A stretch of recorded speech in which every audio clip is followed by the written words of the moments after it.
Yeah, you shouldn't.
And from the Crookston Sports Center on this Monday night, hockey is back. Well, the girls' team's been playing for a while, but boys hockey for the Pirates is officially back here this evening. Wyatt Bo Melby alongside me. We're ready to bring you all the action of the home opener and season opener for the Crookston Pirate boys hockey team. They host the Kittson County Central Bearcats here from the Crookston Sports Center. Crookston obviously 0-0 on the year, but Kittson County Central did get an opportunity to play a couple games this weekend. They traveled to Ely, and they got a couple of wins, 9-5 and 7-2, to move to 2-0. So they're looking to get off to a 3-0 start. The two teams met twice a year ago. It was two really good games. The team skated to a 6-6 tie in their first matchup, and then in the second game later in the season, it was, I believe, 4-2 victory for the Bearcats. So they have, I guess, got the better of the Pirates overall in those two matchups. But we're expecting a good one here today. There's a lot to dive into as we get ready for the 22-23 season. We'll take our first break because we did talk to both coaches, and we want to make sure we get all of that content on the way on the Riverview pregame show. So we'll step aside. You'll hear from the head coach of the Bearcats, Rod Hennon, when we come back. You'll also hear from the Pirates head coach, Josh Hardy, a little bit later as well. It's the season opener for the Crookston Pirate boys hockey team here on KROX and the KROX live stream tonight, so you can watch if you can't be here.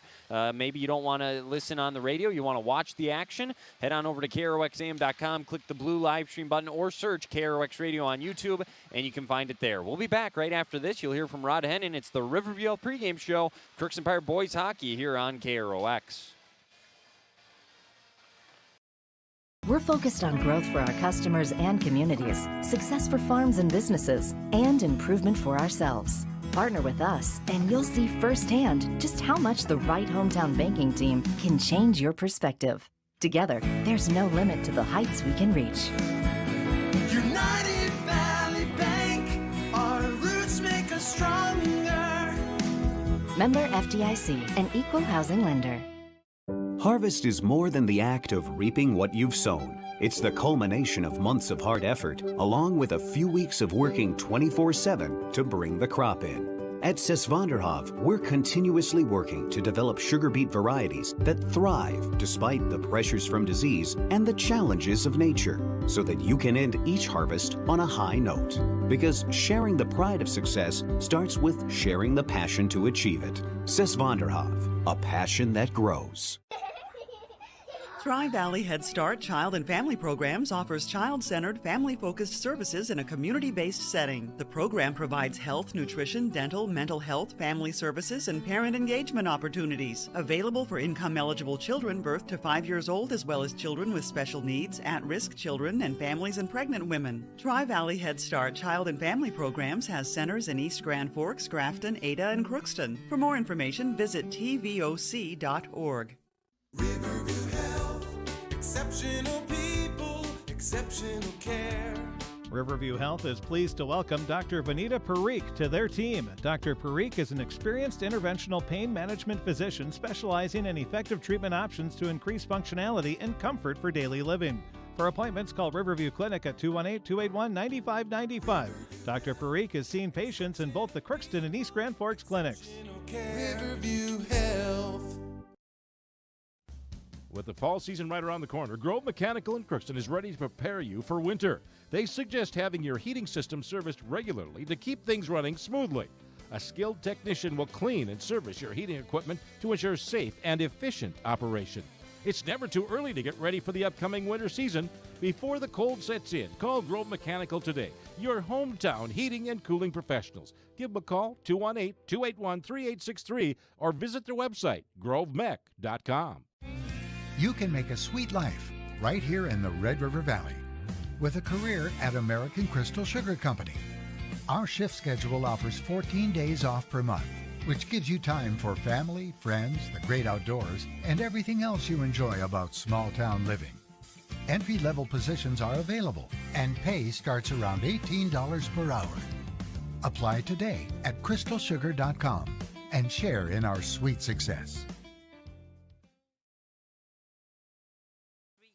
And welcome back inside the Riverview Health pregame show. Now joined with the head coach of Kittson County Central, Rod Hennon. And Coach, you got an opportunity to play a couple games already, get a few opportunities under your belt. Went up against an Ely team, and well, the offense looked pretty good. So what do you need to do to carry that over into this matchup? Well, I think the speed limit will go up just a tiny bit. I think Crookston's a little saltier than, and no offense to Ely, just I think they got a few more high-end kids than maybe Ely had, but defensively it was a little bit of a struggle at times. Obviously we haven't had to got a practice in since then, so kind of went over some stuff there. The second day was a lot better, so I'm just hoping to see us be a little more structured in the defensive end to start with, and hopefully the scoring continues. Do you have any goals for the team this year? Did you sit down with them before the season, anything like that, or? Yeah, this particular group, you know, we've got a lot of kids that are high-end, or a few kids that are high-end, and a few that haven't played a lot, so we're kind of overall really young. So my main goal is just to, you know, get them to play the right way, get them good defensive structure, so at the end of the year we're playing solid. I mean, we're going to take some hits. There's some, you know, East Side is really good, Thiefriver's pretty, you know, good, Warroad, like we're in a tough section, so we get beat up a little bit when you're young and inexperienced. So just so they're aware that they need to do the right things, and when things aren't going great, to keep their head up and keep plugging away. When you think Crookston Pirate hockey, what comes to mind? What kind of a game do you expect tonight? Well, usually they've got 3 or 4 kids that are really high-end, talented offensively, and then they got some hard-nosed defensemen that, you know, aren't afraid to bang you a little bit, you know, over the years. So yeah, we need to be ready, and it's like I said, I think the speed limit goes up a little bit more tonight than it did on Friday and Saturday. And then the last question would be a couple keys for Bearcats win. What do you need to do? Well, I think I keep touching on it. Defensively, we need to play decent. Our goalies have played okay so far. I'm happy with both of them, actually. So we need them to play well and at least stop the shots that are, you know, stoppable for them. And then obviously our top 2 or 3 kids need to play like their top 2 or 3 kids. Appreciate the time. Best of luck, Coach. You bet. Thank you. That was the head coach of Kittson County Central, Rod Hennon, joining us here on the pregame show. We appreciate his time. We'll take another break. When we come back, you'll hear from Josh Hardy, the head coach of the Pirates. We're working our way towards the puck drop here on this Monday night. It's the Pirates and the Bearcats as we get the 22-23 season off and rolling for Crookston Pirate Boys Hockey. So we'll hear from Coach Hardy right after this. You're listening to the Pirates here on KROX. Shopping for groceries is easier than ever with Hugo's Family Marketplace. To simplify life, Hugo's offers convenient online shopping with delivery or curbside pickup at GoHugos.com. Even better, shop on the go with the Hugo's Family Marketplace smartphone app. Download e-coupons, recipes, grocery lists, weekly ads, and place your grocery order right from your phone. Save time and save big with Hugo's Family Marketplace, your hometown grocer since 1939. You're gonna find more low prices, more great stuff when you go to Hugo's. At Crookston High School, we really have a lot going on. There isn't that much going on. Oh yeah? We have softball, baseball, track and field, soccer, swimming, tennis, golf, volleyball, crap shooting, hockey, basketball, wrestling. So we have a lot of sports. And there is orchestra, band, choir, visual arts, speech, theater, Leo Club. And Crookston is one of the highest academic schools in the region. Really? Yeah, really, especially in math and science. I guess we do have a lot going on. Yeah, and that's why Crookston High School is my education destination. Welcome to Andy Oman State Farm. We're located on 423 North Broadway, next to Holiday in Crookston, Minnesota. Third generation agent with State Farm. We've got a team here with over 75 years of experience, 6 of us fully licensed, here to serve you. We know insurance is about a promise, and we're here from the beginning to throughout the whole process to deliver on that promise. Nobody likes to wait on hold, and neither do we. Give our office a call where a cheerful voice is ready to help you right away. Call 218-281-3643. The Crookston Eye Clinic is your hometown eye clinic. Whether you have cataracts, glaucoma, macular degeneration, or perfect vision, it is important to have your eyes evaluated to keep them healthy. The Crookston Eye Clinic is open Monday through Friday from 8:30 a.m. to 5 p.m., but on Thursdays they open at 9:15 a.m. They also have a second location in Boston to offer you even more appointment options. If you've been wanting to try contact lenses or looking for a new pair of glasses, the doctors at Crookston Eye Clinic are available to see you. Doctors Forget Smith and Jananetta are all accepting new patients. Call 218-281-2020 for the Crookston and Boston Eye Clinic, the best care in sight.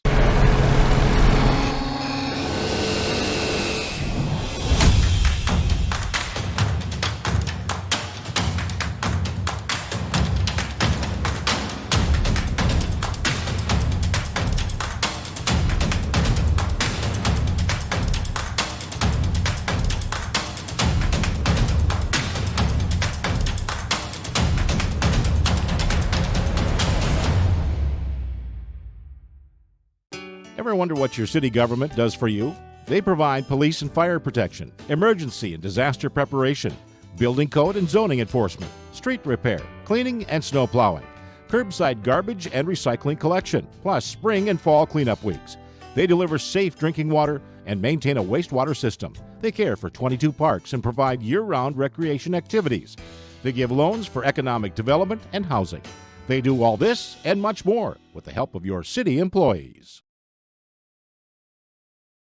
And welcome back inside the Riverview Health pregame show. Now joined with Crookston Pirates head coach Josh Hardy. And coach, there's always something special about opening day. I'm sure it's been a long off season. I'm sure you're ready to go. I'm sure the boys are ready to go as well.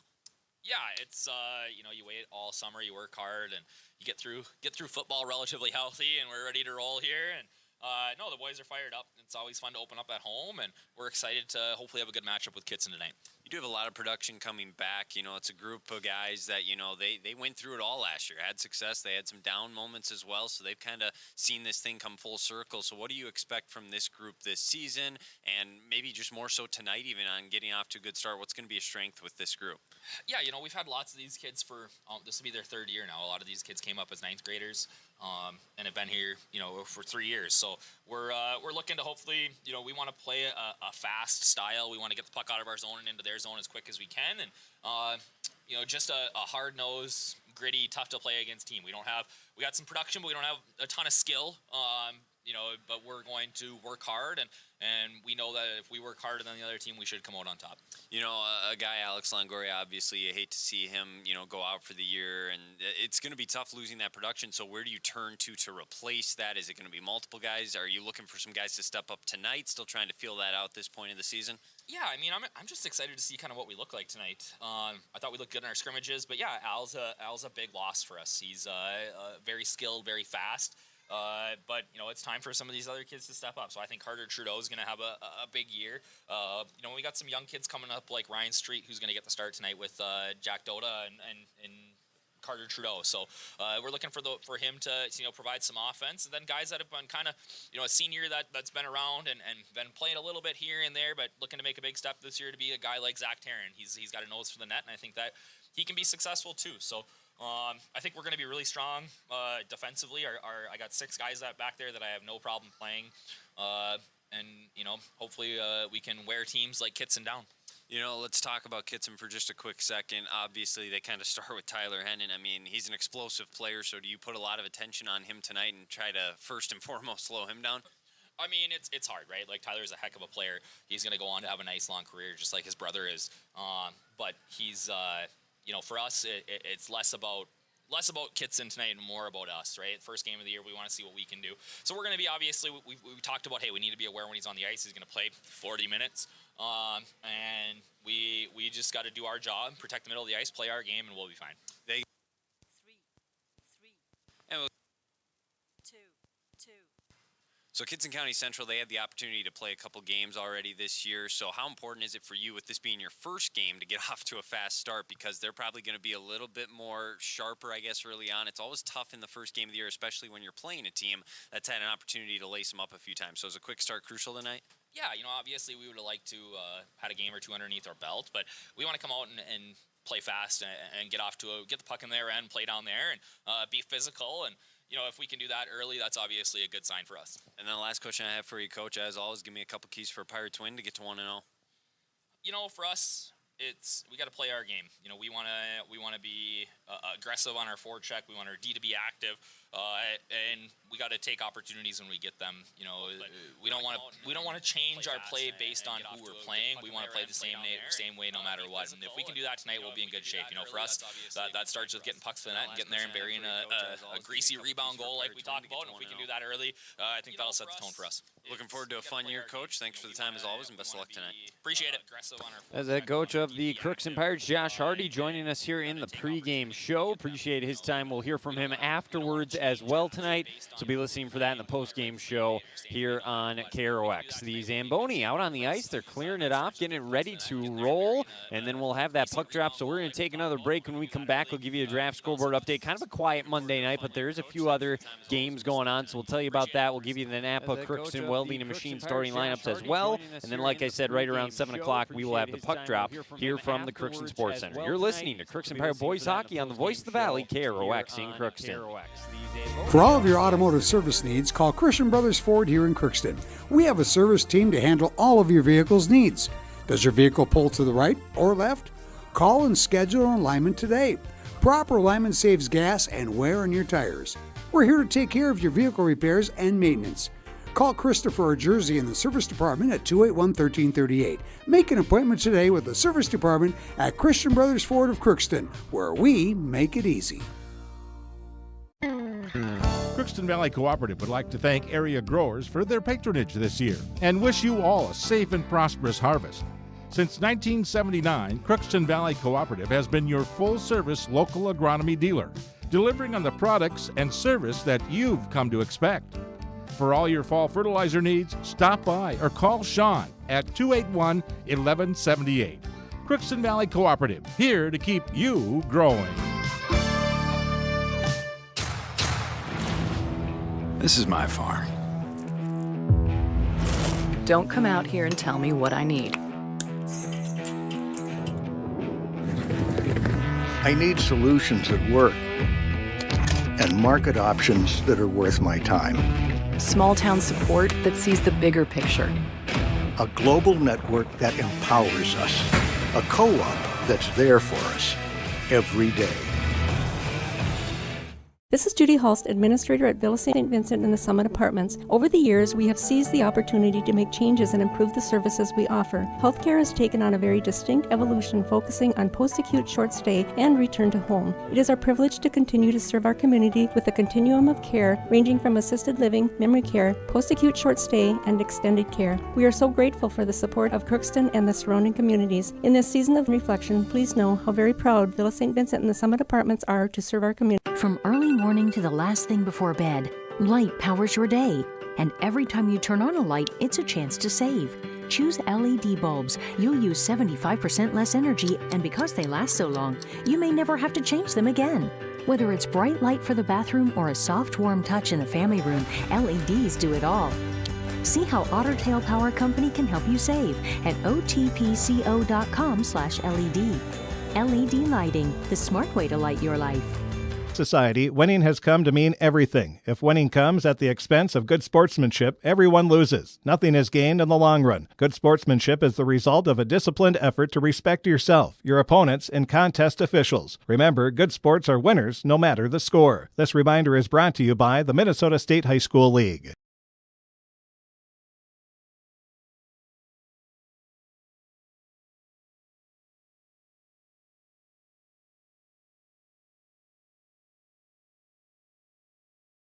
Crookston here on KROX and the KROX live stream on this Monday night. It's time now for Draft Scoreboard Update as we continue the Riverview Out pregame show.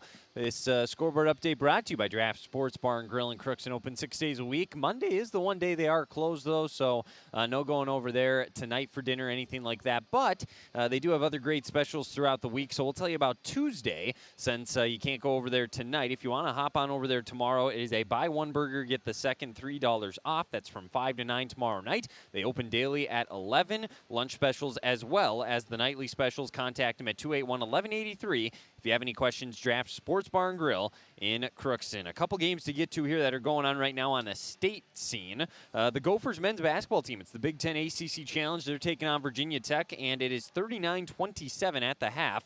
Virginia Tech in front. It was a lot closer earlier on. Virginia Tech had a nice burst to end the opening half of play.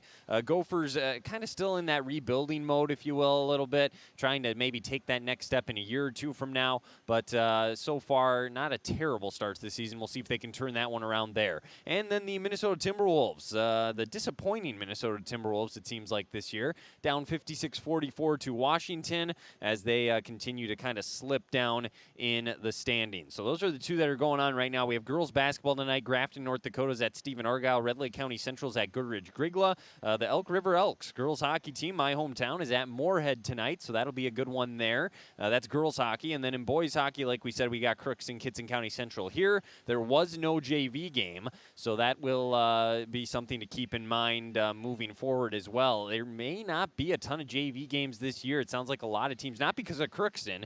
Crookston has a ton of kids on the roster, a lot of kids out for hockey this year, which is great to see. Unfortunately, a lot of the other schools in the area, not the case. I mean, the Bearcats, an example of that, just 16 kids on the roster in total. So some of these other schools, some smaller numbers, it sounds like. We'll see. Hopefully, they can get as many in as possible, but that will be something to definitely keep an eye on and consider moving forward. That is your draft scoreboard update. We'll have all the scores on our website later tonight, kroxam.com, so you can take a look at those there. We'll have a full story, some pictures, coaches' comments, and more from this matchup later tonight as well at kroxam.com.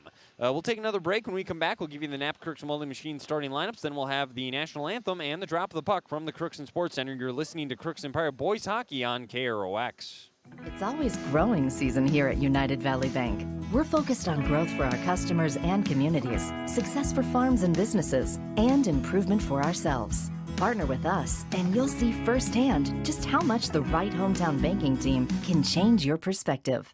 Together, there's no limit to the heights we can reach. United Valley Bank, our roots make us stronger. Member FDIC, an equal housing lender. Harvest is more than the act of reaping what you've sown. It's the culmination of months of hard effort, along with a few weeks of working 24/7 to bring the crop in.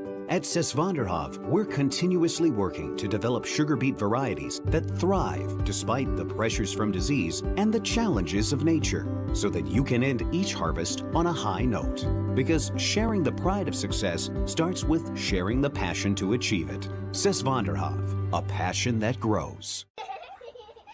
Tri-Valley Head Start Child and Family Programs offers child-centered, family-focused services in a community-based setting. The program provides health, nutrition, dental, mental health, family services, and parent engagement opportunities. Available for income-eligible children birth to 5 years old, as well as children with special needs, at-risk children, and families and pregnant women. Tri-Valley Head Start Child and Family Programs has centers in East Grand Forks, Grafton, Ada, and Crookston. For more information, visit tvoc.org. Riverview Health, exceptional people, exceptional care. Riverview Health is pleased to welcome Dr. Vanita Parikh to their team. Dr. Parikh is an experienced interventional pain management physician specializing in effective treatment options to increase functionality and comfort for daily living. For appointments, call Riverview Clinic at 218-281-9595. Dr. Parikh is seeing patients in both the Crookston and East Grand Forks clinics. Riverview Health. With the fall season right around the corner, Grove Mechanical in Crookston is ready to prepare you for winter. They suggest having your heating system serviced regularly to keep things running smoothly. A skilled technician will clean and service your heating equipment to ensure safe and efficient operation.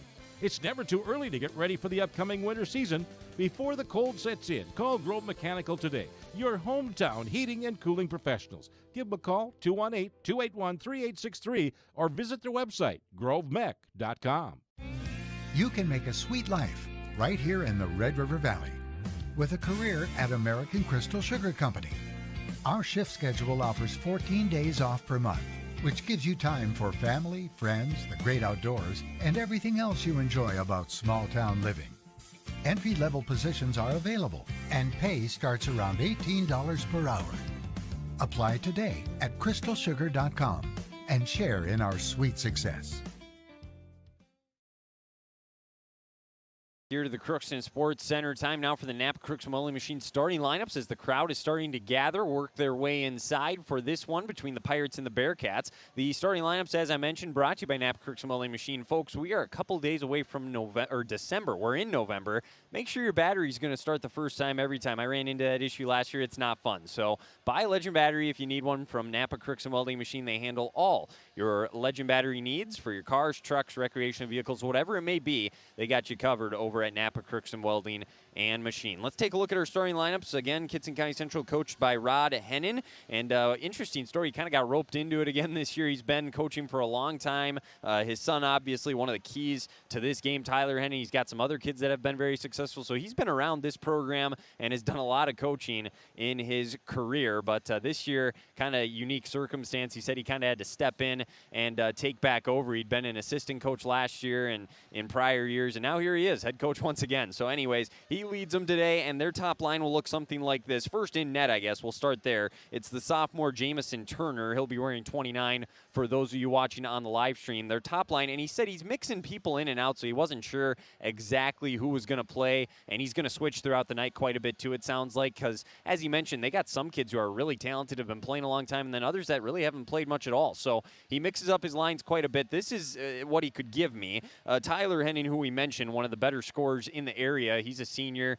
He is going to start. The center on that top line is going to be Hayden Olsenowski. He's also a senior, wears number 10. And then Morgan Murray, a junior, number 13, will be in there as well. So that's their top line as far as we know. Again, they're going to switch things up a little bit. The defenseman, as far as we know, well, we don't really know. He didn't give me the defenseman because he didn't really know himself. So we didn't really get a ton because, again, even though they've played a couple of games, they just don't really know for sure what they want to do. They only have 16 kids on the roster, so they're going to be doing a lot of mixing and matching here this evening. For Crookston, we did get their full starting lineup here, their second line and third line tonight. We'll go through their top line, and as to be expected, the senior captain, number 30, Jaron Bailey, will be in net. Started the majority of games a year ago. Looking for a strong season and showing from him here this evening. That top line, no surprise from left to right. The left wing, Jack Dota. The center is going to be number 2, junior Carter Trudeau, who Coach Hardy mentioned in the pregame show, hoping for a breakout year from him. And then the right wing will be the sophomore Ryan Street, who he also mentioned will be a guy that hopefully steps up in the absence of Alex Longoria, who tore his ACL. Unfortunate there for him. A guy that was going to have a promising season, had another nice season a year ago. All-around great athlete, and you hate to see him go down for a variety of reasons. And the Pirates will have to try and pick up that slack there with him not being able to play here this year. The defensemen, or the top pair to start things off, will be the senior Jackson Demera, and then it'll be number 3, also senior Thor Harbit, who wore number 9 a year ago. So as Coach Hardy also said off the mic, me and Bo are going to have to get used to that one because, you see number 3, I guess, tonight. We're not going to be thinking it's Thor out there, but we will get used to that, make that change, and be good to go. So that is the starting lineups brought to you by Napa Crookston Welding and Machine. Kittson County Central taking the ice. The Pirates will be shortly as well. We'll have the national anthem and then the drop of the puck here from the Crookston Sports Center. So I think we'll take a 1-minute break, or do we have a 30-second one, or a 1-minute break, or 1 minute? We'll take a 1-minute break. We'll be back after that. We'll have the national anthem on the radio. We'll join up once the national anthem is over, and then we'll have the drop of the puck here between the Pirates and the Bearcats. This has been the Riverview pregame show here on KROX. Pirate hockey to start their season is coming up next. You're watching Crookston Pirate activities on the KROX live stream. It's brought to you in part by Riverview Health, American Crystal Sugar Company, CHS Egg Services, Christian Brothers Ford, Bremer Bank, Grove Mechanical, Crookston Eye Clinic and Foston Eye Clinic, Crookston Valley Co-op, Hugo's Family Marketplace, United Valley Bank, the Benedictine Living Community, Villa St. Vincent, Otter Tail Power Company, Crookston School District, Cess Vanderhoff, Andy Omen State Farm, the City of Crookston, and Tri-Valley Head Start, all bringing you Crookston Pirate activities on the KROX live stream.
And we'll get back to the Crookston Sports Center as we get ready for the drop of the puck between the Pirates and the Bearcats to get the 22-23 season underway, at least for the Pirates. Kittson County Central, of course, have gotten 2 games under their belts. They swept Ely in a couple matchups this weekend, winning 9-5 and 7-2 in Ely. So they're 2-0 on the year, trying to get to 3-0. Bo Melby here, or with me. I'm Wyatt Morrell. Almost said I was Bo. Bo, I'm not you, am I? I mean, last time I checked. So no, I think my birth certificate still says Bo. So we're back off and running with a bang here to get things started. But anyways, Bo, we haven't heard from you yet. You've got a chance to watch the Pirate girls team play. They're off to a great start. Now we're hoping to carry that over here into the boys season as well.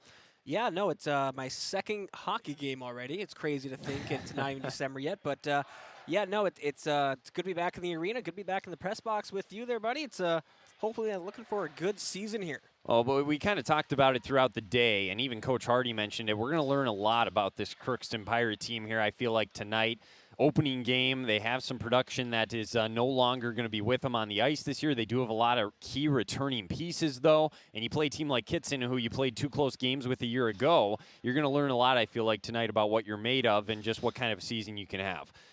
So the Pirates, if you're watching the live stream, they got their white jerseys on. They'll be going left to right across your radio dial. Kittson County Central, their green, almost teal jerseys going right to left in this opening period. The opening drop of the puck, and we're off and rolling. Bearcats control it. Whoa, they run a pass there into the boards off of the ref, send it down into the Pirate zone. Now here comes Hennon into the slot, and he shot one wide of the net to the left. So an early look there for him. Definitely a guy to keep an eye on here for the Bearcats. He tries a wraparound now as the puck got sent in deep once again. Comes back out here near the blue line, rifles one around the boards, goes all the way over into the far corner. Jack Dota battles for it there. Karam's off the wall, now sent up the ice by Thor Harbit as they try to clear out of the zone. It's kept in by the Bearcats. Now in the left corner, Carter Trudeau tries to chip it out. They battle for it along the near boards, comes towards the center. Jackson Demra picks it up there, sends it to Jack Dota on the other side. He'll try and go 1-on-2. Come up the left side, shot on goal is saved by Jamison Turner, the starting sophomore goalie for the Bearcats. Another one rifled in there. That one went wide right off the stick there of Tate Hamry, and it comes back out towards center ice.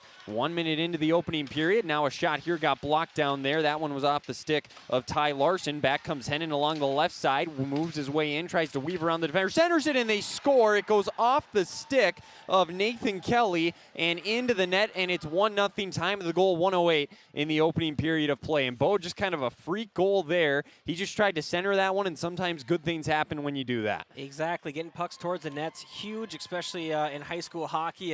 And as you said, really just, I mean, obviously not a normal shot on net there. Just kind of happened to find a pad or something that got underneath there, and we got a 1-0 hockey game. Yeah, it hit off the stick of Kelly, who was out in front of the net, and it just went right by Jaron Bailey to make it 1-0. Quickly skating back the other way, the Bearcats get another shot on goal. Bailey will cover this one up, as shooting that one in on net that time was Elijah Swanson. Shots 2-1 now in favor of Kittson County Central. 15:41 to go here in the opening period of play. Face-off coming in Crookston zone. So obviously, Hennon will get credit for that goal. I'm not sure about the assists. We'll have to wait and see on that. We'll clarify that here. Usually we do that at the intermissions, and we'll let you know if we hear otherwise before that. So they're actually going to announce it over the PA system now as the Pirates carry it back in. On the right side, that shot goes wide. Another shot in on net, saved and covered there by Turner. Tried to hear about the assist there. Didn't quite get it. A lot of action going on near the net, so I had to call the action before I could listen in. So I don't know if you heard anything or not. We'll get it squared away later on here at the intermission. For sure, the goal to Hennon, though, just another one here for him as the Pirates win the face-off in the Bearcats zone. Jack Dota drives the net. It goes around behind, and now the Bearcats play it out. Hennon's going to race back in. He's got a chance from the left side, scores. He goes 5-hole and scores. Boy, that play developed quickly. They went up the boards on the left side. He got around the defenseman, carried it in, and just went 5-hole right by Bailey, and it's 2-0, not even 2 minutes in. Yeah, using his speed once again. I mean, just getting right past that Pirate defender. And I mean, there's nothing you can do about that besides you just got flat out beat. You just got to be better. Yeah, I tell you what, he's showing why he's one of the top scorers in the area. 2 quick goals for Hennon. They win the faceoff, and they're already ready to attack again. I think if you're Crookston, you just got to find a way to settle in here. Kind of a little bit of a shot or just starstruck here in the opening minutes. We get a whistle here as the Bearcats were in the Pirate zone. Net came dislodged, so they will drop the puck here in Crookston zone.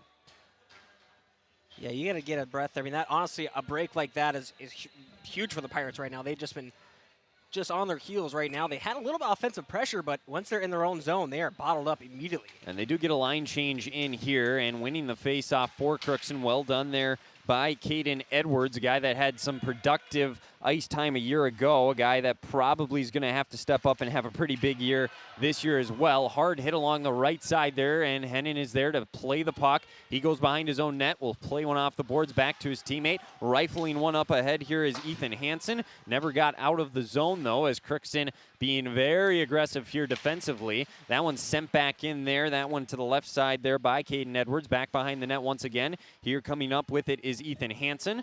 He'll settle it down there, rifle one all the way down. That's going to be icing as it never got touched. And the Pirates maybe will hopefully use that to their advantage here, get a face-off in the Bearcat zone, see if they can create an offensive opportunity. Oh, yeah, exactly. I mean, they are being aggressive in the offensive zone, which is something you like to see after getting up those 2 quick goals. I mean, obviously they're sticking to their game plan and being aggressive, so hopefully they can get some shots on net here. So face-off comes out. There's a quick little shot. Pad saved by Turner once again. That one in by Ryan Street, the sophomore. Battled for behind the net. Crookston comes away with it. Centering pass to Street. Shoots. Scores! Carter Trudeau came behind the net, poked it away from the Bearcat player. Just centered it. Street was right there, and the sophomore has the opening goal of the 2022 season.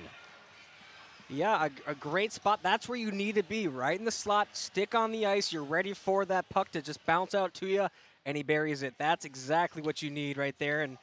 And I think that was his I would assume as a sophomore, getting the start, probably never thought he'd be on the top line. He gets his first career goal. We've played 3 minutes and we have 3 goals. Just scoring galore here from the Crookston Sports Center to get this season off and rolling. 2-1 Bearcats still in front, but Crookston has cut the deficit.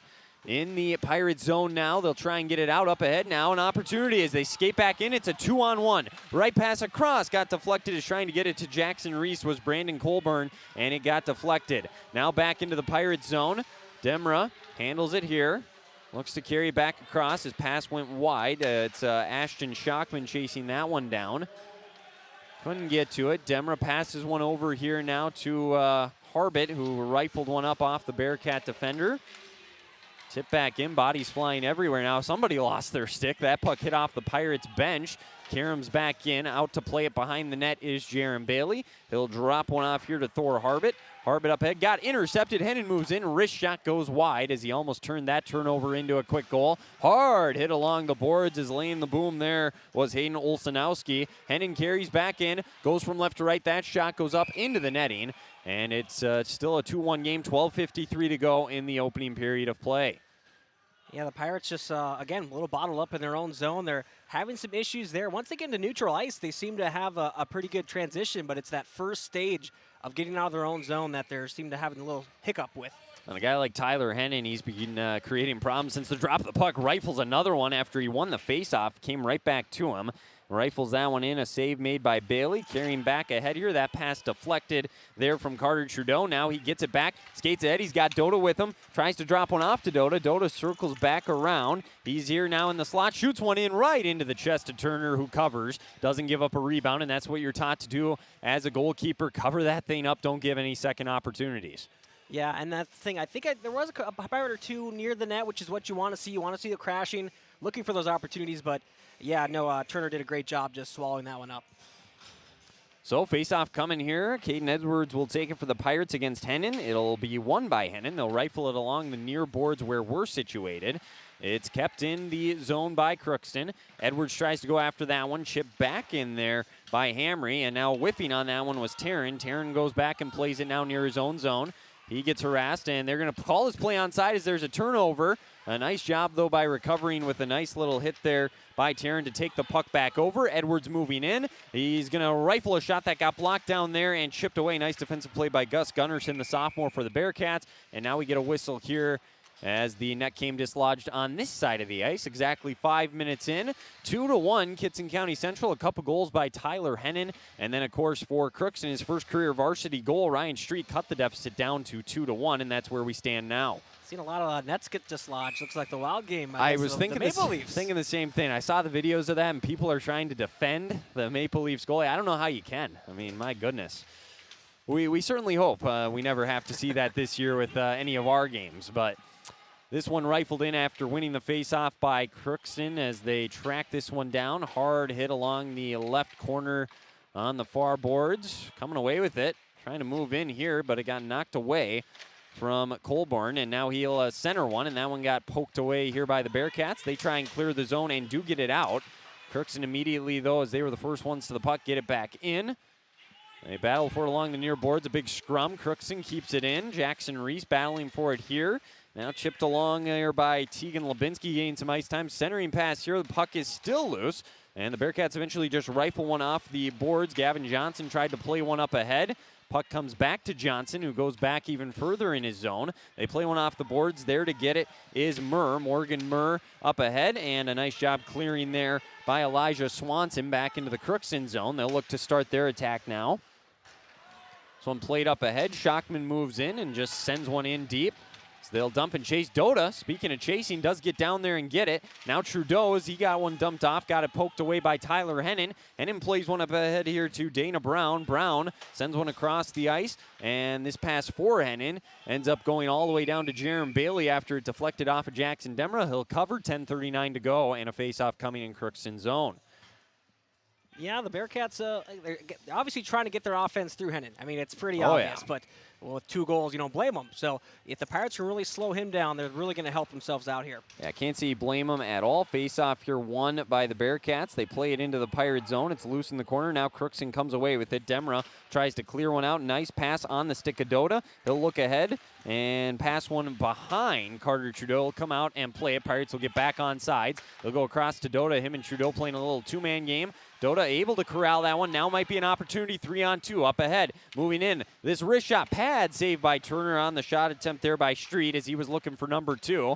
And unfortunately for him, Turner was all over that one. 7-5 shots favoring Crookston, but it is a 2-1 Kittson County Central lead.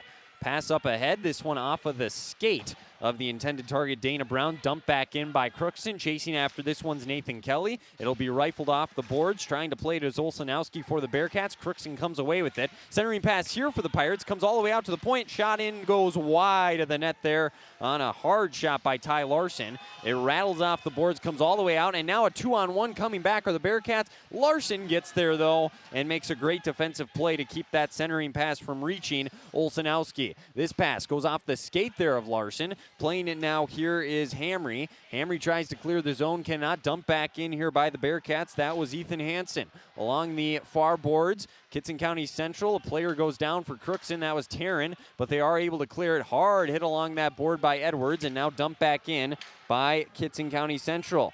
Hamry, he whiffed on that clear attempt. Might be a chance for the Bearcats. They're behind the net, looking for a centering pass. Never got through. Comes back out to the point. This wrist shot never reached the net. Went wide left. Under 9 minutes to go, opening period of play. Crookston going to dump it down. This should not be an icing. Racing after it's Trudeau. He did not have the inside position. Nice job by Gavin Johnson of getting back. The Pirates try and change. Johnson comes across center ice, across the blue line, but nice strong defensive play there by Crookston. Blake Melsha knocking that one away. They'll dump this one down. This will be an icing as it reaches all the way down to the end boards. That'll bring it back into Crookston zone. Yeah, I'm seeing a pretty physical game out there, Wyatt, right now. Both teams, I know Kittson County Central in their pregame, the head coach said that as they think that Crooks might bang them a little more, throw the body, but I've been seeing some hits both ways. This is and they've been clean hits. That's the best part. Yeah. You love to see some good, clean physical hockey being played. Oh, with the way the game started, too, you almost wonder if Crookston's going to have to get more physical on some of these elite players that Kittson County Central has just to try and slow them down a little bit. Demra's going to come in and take the face-off against Hennon. Hennon wins it. This shot never reached in on net. Bailey was ready for it. It ended up carrying him off the boards. Thor Harbit is there along the near side. They'll play one up all the way down once again, and they're going to wave off icing here, say it was touched. Bearcats first to it as giving chase was Thor Harbit. And keeping it in is Shockman. He'll rifle one in, absorb a hit. Nice job there to get it in. Centering pass here, a quick chance. Saved by Turner. Boy, that was a quick opportunity as now a little extra shoving after the play. Harbit had a great centering pass there to Nathan Kelly, and I thought he was about to tie this game 2-2. Yeah, I think it just didn't get all that one there. Might have flipped up on him a little bit, but still a great opportunity, and that's what you want to see. Again, hey, what do you know? Look, you're in the slot. You got your stick down. Opportunities come. Who'd have thought? Absolutely, and Crookston's done a pretty good job of getting their offense rolling once they get into the Bearcat zone. As this pass to Melsha goes off of his stick, Kelly tried to play it off the boards. Hennon now ready to bring it back. He looks to evade the defender, and it's offsides as going across before Hennon crossed was Olsenowski. So face-off coming outside of the Pirate zone, 7:53 in the opening frame. 8-5 shots on goal in favor of Crookston. They're going to get a line change here, get that top group of Trudeau, Street, and Dota back out there. Also important to note that Trudeau playing center, as we're going to get a delayed penalty coming up here for a trip as Hennon went down. So extra man out here for the Bearcats. Goalie to the bench. They can't keep it in the zone. This should theoretically just about end, I would assume, if Crookston can touch the puck. Not quite yet, though. Bearcats doing a nice job of keeping it away. I'd say get away from your own net, though, and that's what they do here. They're getting a little too close for comfort there. And the puck's still loose. Hung on to for the moment by the Bearcats. They're 6-on-5. We do have a delayed penalty coming up against Crookston. They carry it into the zone. Here's a shot saved by Bailey on the wrister from Olsenowski. And now a power play, the first of the night, coming up for the Bearcats. I don't know who it was. Looks like that's going to be Ryan Street coming over. So he will serve it, and he just caught Hennon right off the face-off, dropped him, and the official was all over that one. Yeah, it's a pretty easy call there. You know, that's just something that comes with maybe get away with that in JV, I guess, maybe. But I don't know. That's the thing. It's a pretty easy call here today in this varsity game. So, yeah, we'll see what the Pirates can do. A first opportunity for the Pirates to get a kill. So, well, you knew it was going to come at some point. Exactly. So, I mean, you gotta be able to kill the penalty. That was an area they struggled in a year ago, whether they were on the power play or their opponents were on the power play. They had a tough time really keeping them off the scoreboard. As the Bearcats work it around, keep it in the zone, dump it in deep. Man advantage here for them with a 2-1 lead, and the Pirates unable to clear that one out as Edwards had his pass knocked off. Whoa, a hard hit, though, and Edwards does get it out. He tries to take the puck, go all the way down the ice. He does kick it all the way in. Strong play there by Caden Edwards. Now coming back with it are the Bearcats. They cross the line. Moving in here is Ethan Hansen. His shot near the side of the net. Bailey comes out of the net, covers it up, and with 1:23 remaining on the power play, face-off coming in the Pirate zone. Well, that's what Hardy was talking about. He needs to see these, maybe younger guys, guys didn't get as much playing time last year, really step up and make big plays, and that's a huge one right there. Yeah. I mean, like I said, the Pirates were bottled up there, and that could have been, that was what happened last year. They couldn't get the puck out of their own zone. And created a great play there. And he finished it off, too. And he continued the play, got it all the way down the ice. The Bearcats keep it in the Pirates zone. Bailey trying to avoid being shielded off. There's a shot in close. He was able to make the save. Comes back over to the left corner. Now they look to try and get another one near the net. Comes out to the point. They work it around. Bailey getting down low. This shot goes wide left there. 1 minute remaining on the power play here. Near the left side, the Pirates try and chip it out. They cannot. Kittson County Central will settle it down here. Back behind the net, they work it around to the right side. Over on the right here might be a shot coming. Waiting, holding, trying to cross ice pass, knocking it away. A strong defensive play by Thor Harbit, and they get it out of the zone. 1-on-1 coming the other way. Now it's going to be a 2-on-1 as Dota's moving in. This one got tipped up into the air. I'm not sure if Trudeau initially knew Dota was with him because he was trailing the play, and the timing and the spacing got a little off, and maybe an opportunity there that just escapes the Pirates. You know, I think he was trying to maybe shield the puck from the defender there and maybe drop that pass off, but a well-executed defensive play by the Bearcat defenders. So good opportunity, though, and hey, I was going to mention, too, Dota had a couple shorties last year. He had a couple short-handed goals.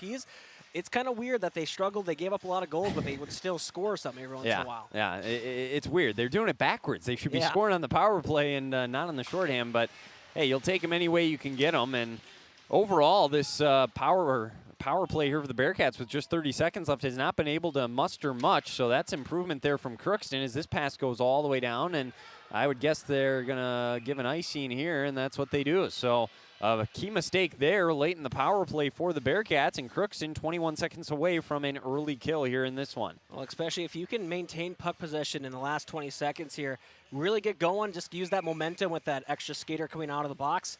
I mean, it can be a big swing for some teams.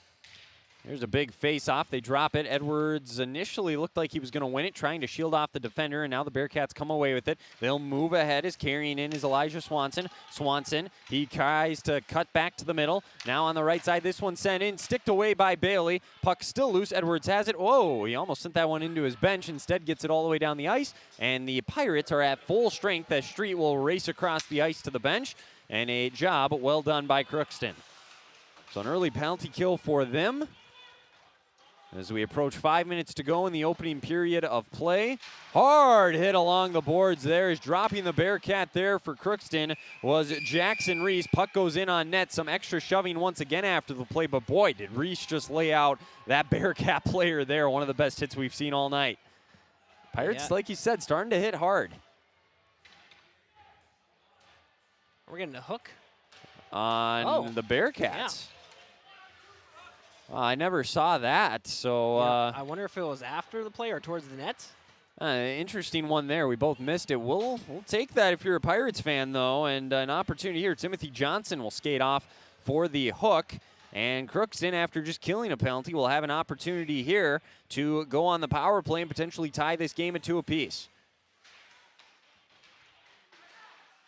So they win the opening faceoff here as they try and get it near the net. Out, Dota, wrist shot. Oh, just missed that one, just high into the wide right side from Jack Dota on a wrister.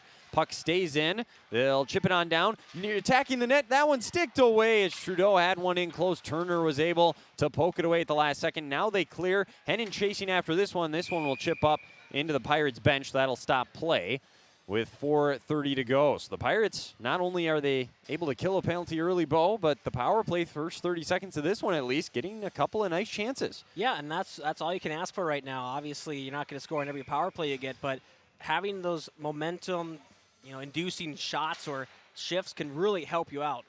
Well, an area they struggled in a year ago, like you said, already seeing improvement on the opening night here of this year. That can go a long ways. It's something you would assume will only continue to get better as the season goes along as well.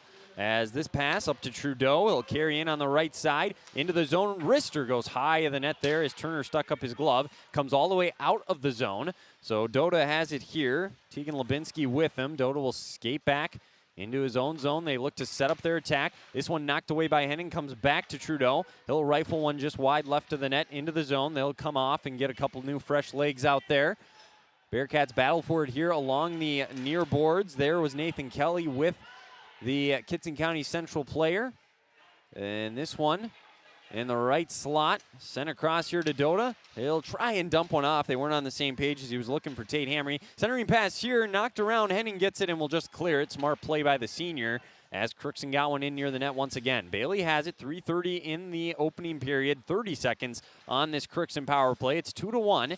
Kittson County Central in front. All 3 goals coming in the first 3 minutes of the period. This one up ahead here, and falling down is Edwards. He does manage to get it down near the blue line of the Bearcats, but they're able to rifle one in there once again as Gavin Johnson got possession of the puck. Now just 10 seconds, maybe one last attack here for Crookston with the man advantage. Up ahead, moving in, trying to get by the defender is Hamry. He'll dump one off. They come in, they're on sides. 2 seconds on the power play. Here is Taryn. He'll center one across, goes off the far boards. Demra is there. He'll send one wide. Full strength now for Kittson County Central, but they're not out of the woods yet. Moving in behind the net is Edwards. He's got it there. 3 different Bearcats defenders hound him. He gets it poked away by Gavin Johnson. Now comes over, rattles along the boards, out to Demra on the left point. He'll settle it down there. Henning tried to knock it away, and he did out of the zone. Now he'll come after it. That's Timothy Johnson who came out of the box, and that one knocked away here as he was moving in. Nice strong play there by the Pirates.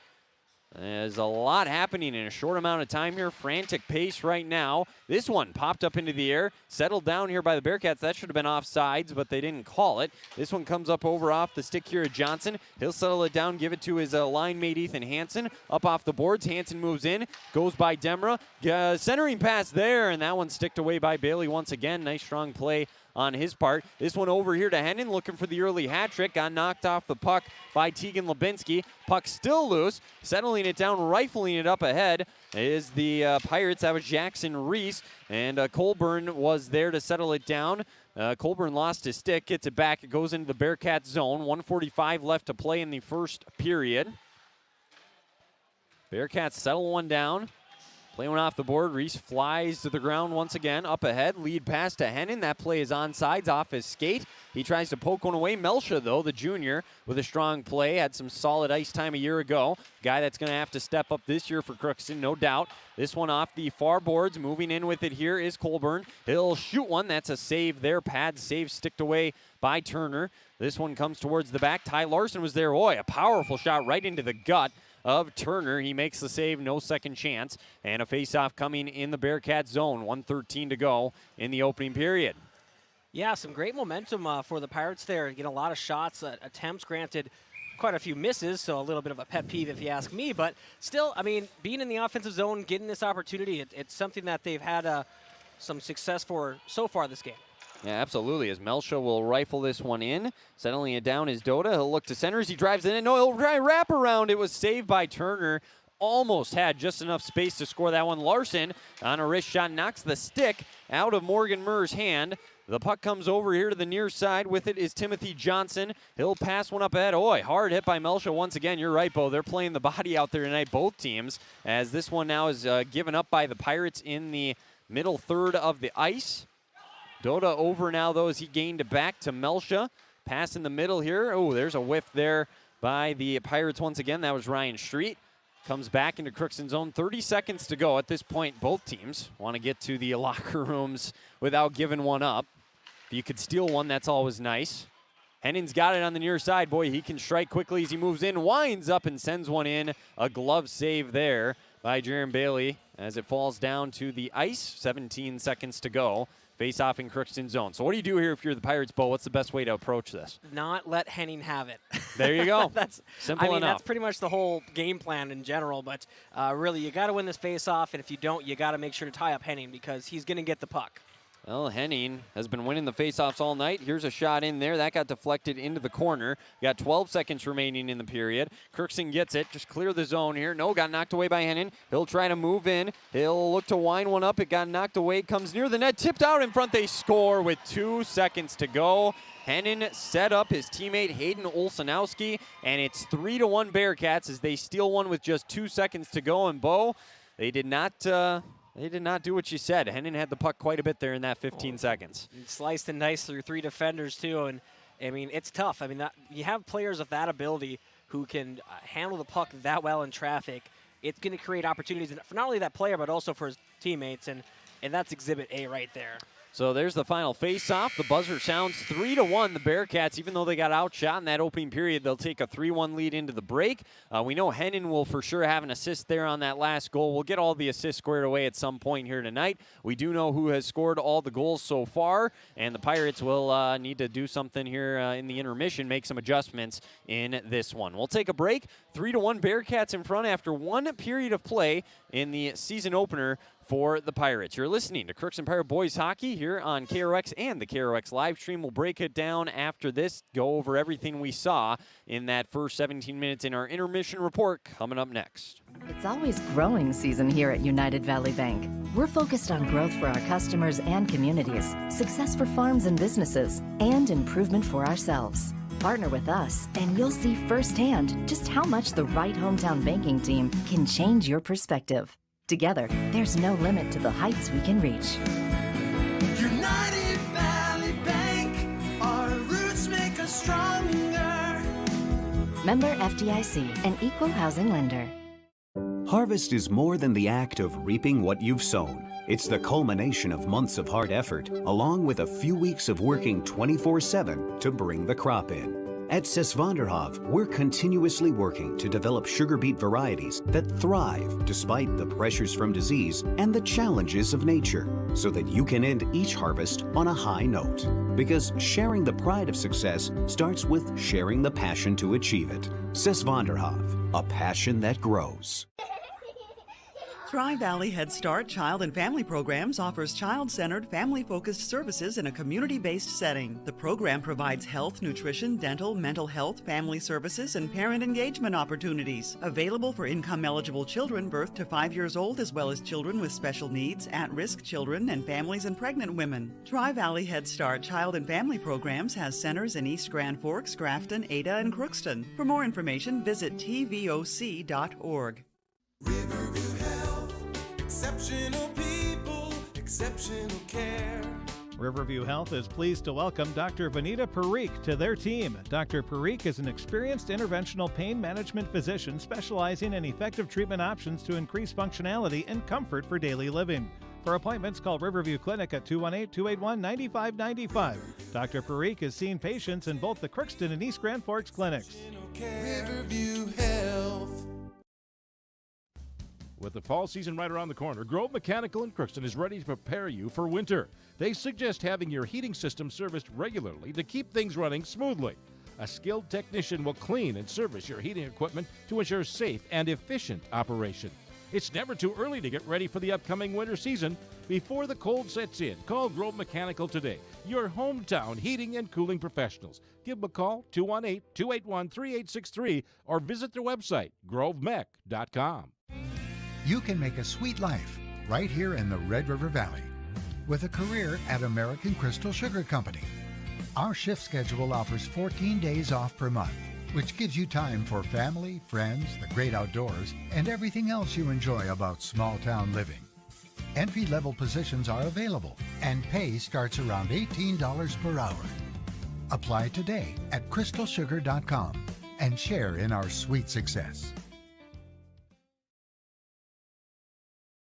At Crookston Sports Center, 3-1, Kittson County Central over the Pirates here after one period of play. Let's take a look at our scoring summary in that first 17 minutes. And boy, it was a quick start for both teams, but Kittson County Central first and foremost as Tyler Hennon, 108 into this one. It's just kind of tried to center one as he was moving in. They didn't really have numbers. It goes off the stick of Nathan Kelly into the back of the net for a goal for the Bearcats. They would lead at 1-0, and then not even a minute later, it was another one for Hennon as he went 5-hole on Jaron Bailey attacking from the left side. That made it 2-0. The Pirates, though, they would answer back quickly themselves. Ryan Street, the sophomore, his first career varsity goal on the setup from Carter Trudeau. That would cut the deficit to 2-1. That time of the goal, 2:58 in the opening period. Each team would have one power play opportunity the remainder of the way. The penalty kills came up big for both teams, and it looked like we were going to head into the first intermission 2-1, but the Bearcats, once again, Hennon somehow got his stick on the puck, and after winning a faceoff with about 10 seconds to go in the period, he would set up his teammate right in front of the net, and knocking it home was Hayden Olsenowski with 2 seconds remaining. So they still won late. They go up 3-1, and that's where we're at the first intermission. So that is a look at your scoring summary. Again, we'll get the assists, everything squared away later on here this evening, and we'll have all that for you here. We'll find that out maybe here in a little bit as well. We'll see what we can do, and we'll let you know. But anyways, that's the scoring summary. Again, each team 0 for 1 on the power play here tonight. Shots on goal as they read on the scoreboard. Of course, you can see that on the live stream if you're listening on the radio. 13-10 in favor of Crookston, but they find themselves down 3-1. That means Jaron Bailey had 7 saves in that opening period, and Jamison Turner, he had 12, a very impressive 12 saves on 13 shots in that first 17 minutes. That was a key to the game that Coach Hennon had mentioned in his pregame interview. The goalkeepers were going to need to do a good job of saving shots that they're capable of making, not doing anything too fancy, but making the easy saves when they come their way, and they certainly did that there in that opening period. So that's a look at getting you caught up on what we have seen so far. They're clearing the ice off. We'll get the second period on the way here soon. We'll take another break. When we come back, we'll give you a draft scoreboard update, get you ready for the second period, and much, much more. You're listening to Crookston Pirate Boys Hockey here on KROX. Shopping for groceries is easier than ever with Hugo's Family Marketplace. To simplify life, Hugo's offers convenient online shopping with delivery or curbside pickup at GoHugos.com. Even better, shop on the go with the Hugo's Family Marketplace smartphone app. Download e-coupons, recipes, grocery lists, weekly ads, and place your grocery order right from your phone. Save time and save big with Hugo's Family Marketplace, your hometown grocer since 1939. You're gonna find more low prices, more great stuff when you go to Hugo's. At Crookston High School, we really have a lot going on. There isn't that much going on. Oh yeah? We have softball, baseball, track and field, soccer, swimming, tennis, golf, volleyball, trap shooting, hockey, basketball, wrestling. So we have a lot of sports. And there is orchestra, band, choir, visual arts, speech, theater, Leo Club. And Crookston is one of the highest academic schools in the region. Really? Yeah, really, especially in math and science. I guess we do have a lot of going on. Yeah, and that's why Crookston High School is my education destination. Welcome to Andy Oman State Farm. We're located on 423 North Broadway, next to Holiday in Crookston, Minnesota. Third generation agent with State Farm. We've got a team here with over 75 years of experience, 6 of us fully licensed, here to serve you. We know insurance is about a promise, and we're here from the beginning to throughout the whole process to deliver on that promise. Nobody likes to wait on hold, and neither do we. Give our office a call where a cheerful voice is ready to help you right away. Call 218-281-3643.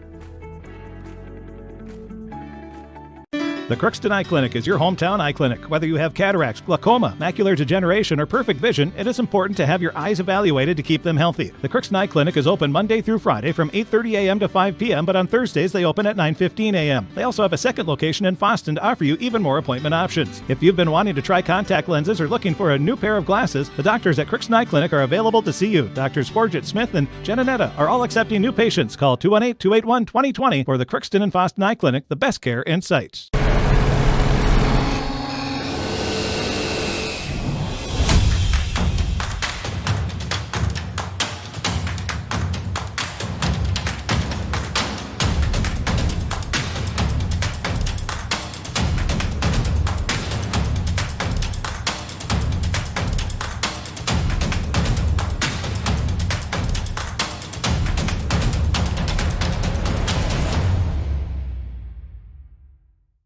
Ever wonder what your city government does for you?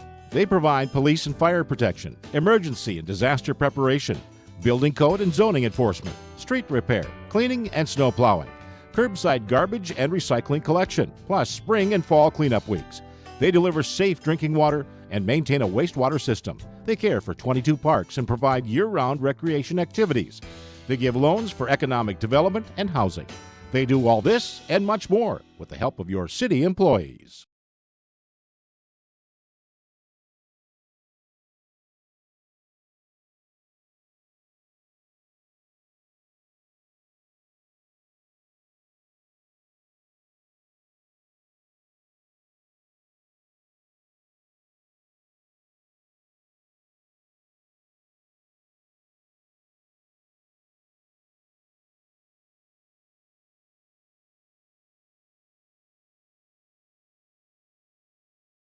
Well, we're back here at the Crookston Sports Center. Let's check in on a quick draft scoreboard update. We have the assist situation figured out as well. We'll get to that here in a minute also. The Gophers, again, we told you about them earlier. Their men's basketball team taking on Virginia Tech tonight. They, it was going okay early on. Virginia Tech eventually took a big lead into half. And if we take a look at what we have now, it is gotten away from the Gophers. 63-44 with 3 minutes to go in that one. So the Gophers are going to drop that game there. In NBA action, the Timberwolves, we have a score update for you there. They trailed the Wizards 93-76. Going back to the score update for you, the initial goal there from Tyler Hennon in this one was assisted by Hayden Olszanowski, and then his second goal was assisted by Olszanowski and Gavin Johnson. And then on that third one, Hayden Olszanowski, he scored that one. Hennon was able to assist to him there. And for the Pirates, Ryan Street, the sophomore, as we mentioned, he got the goal set up by Carter Trudeau. So that is your scoring summary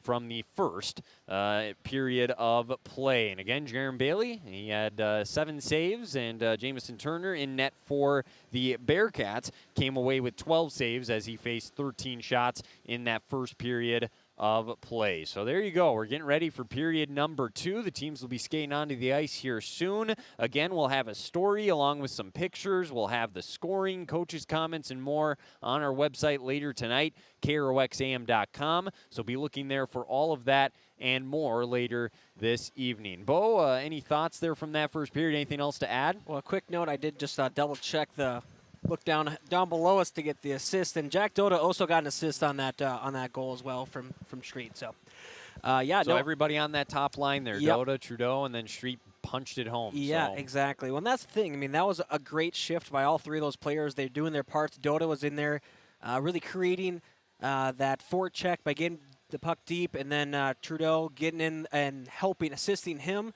And so they run that 2-1-2 there. So a 2-1 forecheck in a sense, and then like I said, Street was just, like I said, right in the right spot, right time, and that's what it takes. I mean, especially for a team that with Kittson County Central, obviously they rely a lot on the rush, a lot of transition goals. I mean, that's how they scored all 3 of their goals, if I'm not mistaken.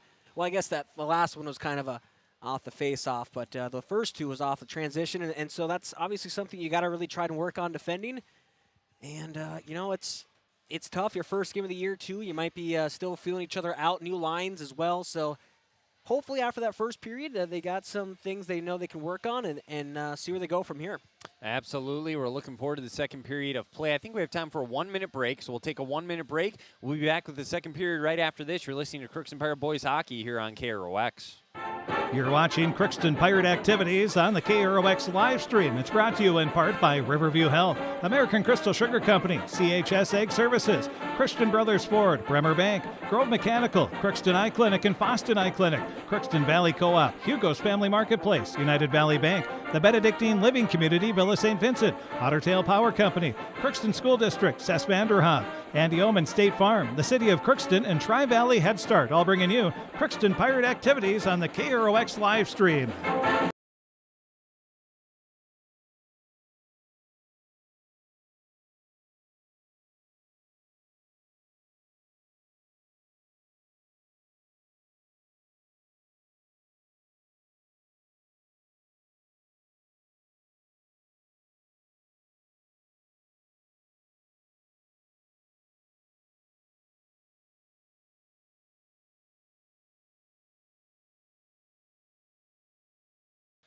And we're back here from the Crookston Sports Center. The Pirates taking the ice right now, trailing 3-1 in the season opener against Kittson County Central here on this Monday night.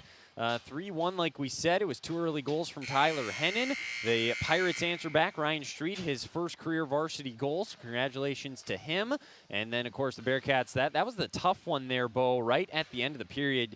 Oftentimes you see games and they can be decided in the final minute and opening minute of each period, and holy cow, is that the case there? I mean, all the scoring done either in the first 2 minutes or the last 2 minutes of the period. Kind of crazy. I mean, it really was. I mean, that's the thing. There was a lot of action in between, too, so don't get me wrong. It was a good period for both teams because both teams had chances in the offensive zone. Both teams were throwing the body around. It was a fun period to watch, but unfortunately for the Pirate fans, you're down 2 goals. It should have been a 1-goal game there, but just really kind of fell apart. And I know Coach Hardy wasn't too happy about that. I mean, you're never happy when you lead up a goal with a minute left, let alone 2 seconds. So, yeah. So obviously he had some words to say, and hopefully some of those senior players, some leaders stepped up in that intermission too and just said, hey, you know, we're still in this, plenty of game left, and we know we got to work on. So hopefully they made some changes. It looks like it will be Bailey along with Turner both back in net. No surprise there for both these teams. Really, the goalies settled in, Bo. I mean, I think they were both kind of just a little stunned early on with how the game started, but they both settled in and actually turned in good periods. Oh, yeah, exactly. If you take out that first 2-3 minutes there, I mean, this was a pretty solid defensive game between both teams. And really, I mean, yeah, just that one weird goal at the end there that kind of didn't really work out for the Pirates. Worked well for the Bearcats to really – but hey, 2-goal lead. Worst lead in the hockey. Absolutely. That's what they say. That is what they say. That's what I say. I kind of tend to agree, too, and it makes sense if you've been around the game because, you know, you get a little comfortable, and next thing you know, it all of a sudden shrinks down, and you play a little tight. So here we go. We're off and rolling. Pirates do chip one into the Bearcat zone. See if they can get one back early here, cut that deficit like they did back in the first period of play. Hennon comes away with it. They're going left to right now, by the way, are the Bearcats across your radio dial and across your screen. Hennon moves into the right side, drives right by the defender, centering pass. They score. That was quick and easy. Olsenowski, his second of the night, and another assist for Hennon. Not sure who passed the puck to him up the boards. And 28 seconds into the period, it's now 4-1 Kittson County Central. And that is just the exact opposite of the start you wanted from the Pirates. I mean, didn't even get really any momentum in the offensive zone. You had the puck there for a moment, and then all of a sudden you're trailing, you're behind on the back check, and Hennon just used his speed, used his skill, and just an easy little shot to deflect that in or put that in the net. Yeah, it almost looked too easy, like you said. I mean, they went right down the ice. Hennon wins the quick face-off. We'll play one along the boards here. Try to get that one in. It really was a hard hit here by Edwards as he lays out the Bearcats player. They're going to attack moving in. Larson moves in. He took a shove and got one towards the back. Edwards playing very physical tonight. It comes across the boards to Taryn. He tries a centering pass. That one got knocked away. He'll settle one down. Went wide trying to hit Ty Larson along with Tate Hamry back near the point. It comes all the way down, settled in by Larson. He'll look to start back the other way and plays one up off the boards. Crookston has it near side. This pass in the middle here to Kelly got knocked down, so they'll rifle one in once they clear the middle part of the ice, so that'll not be icing. Pass up ahead, and that's going to be offsides. No, they didn't. They kept it in. My mistake. I apologize as Crookston does center it back in. Another hard hit by Edwards here on the winger, Morgan Murr. Carried back here by Hennon. Hennon 2 goals. Olsanowski a couple of goals. They've each added some assists as well. They've been the storyline offensively for Kittson County Central in this one. And driving in now here are the Bearcats once again. Chip back out across the blue line. Settled down here by Ashton Schockman. And looks like they gave the second assist to Isaac Gustafson on that goal, by the way, as we hear it over the announcer. Make a quick note of that. As the Pirates here keep it in. Demerel rifles one right into the glove of Turner, so they do get their second shot on goal or first shot on goal. And again, pushing and shoving after the play. 15:03 to go, and that's something to keep an eye on, I think, as this game keeps moving forward as well, Bo. Well, and look at this. We got a Bearcat coming off the ice again. Timothy Johnson once again. Looks like that was a roughing call, and yeah, a little chippiness and unnecessary. I mean, I get it, you protect your goaltender, but at the same time, you don't want to hurt your team. So let's see if the Pirates can really take advantage of this and get this back to a 2-goal game.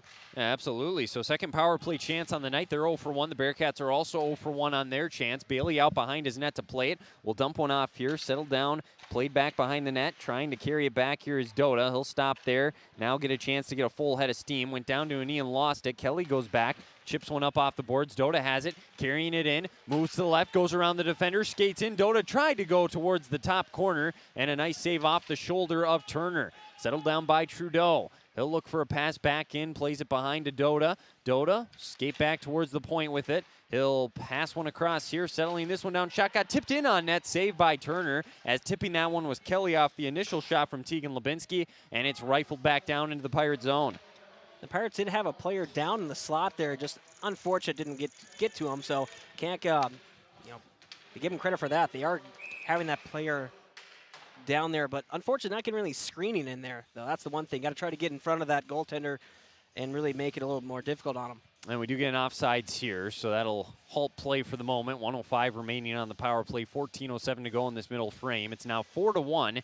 Kittson County Central. If you're just joining us from the end of the first intermission, you went away for a little bit, came back, and you're like, how in the world is it 4-1 already? Well, it's because that top line for the Bearcats, they like to strike early, 28 seconds into the period. Hayden Olsanowski has his second goal, Hennon with another assist, and then it was also Isaac Gustafson, the sophomore, getting an assist on that one as well. Now a power play chance for Crookston. Taryn moves in. His shot got blocked and sent back the other way.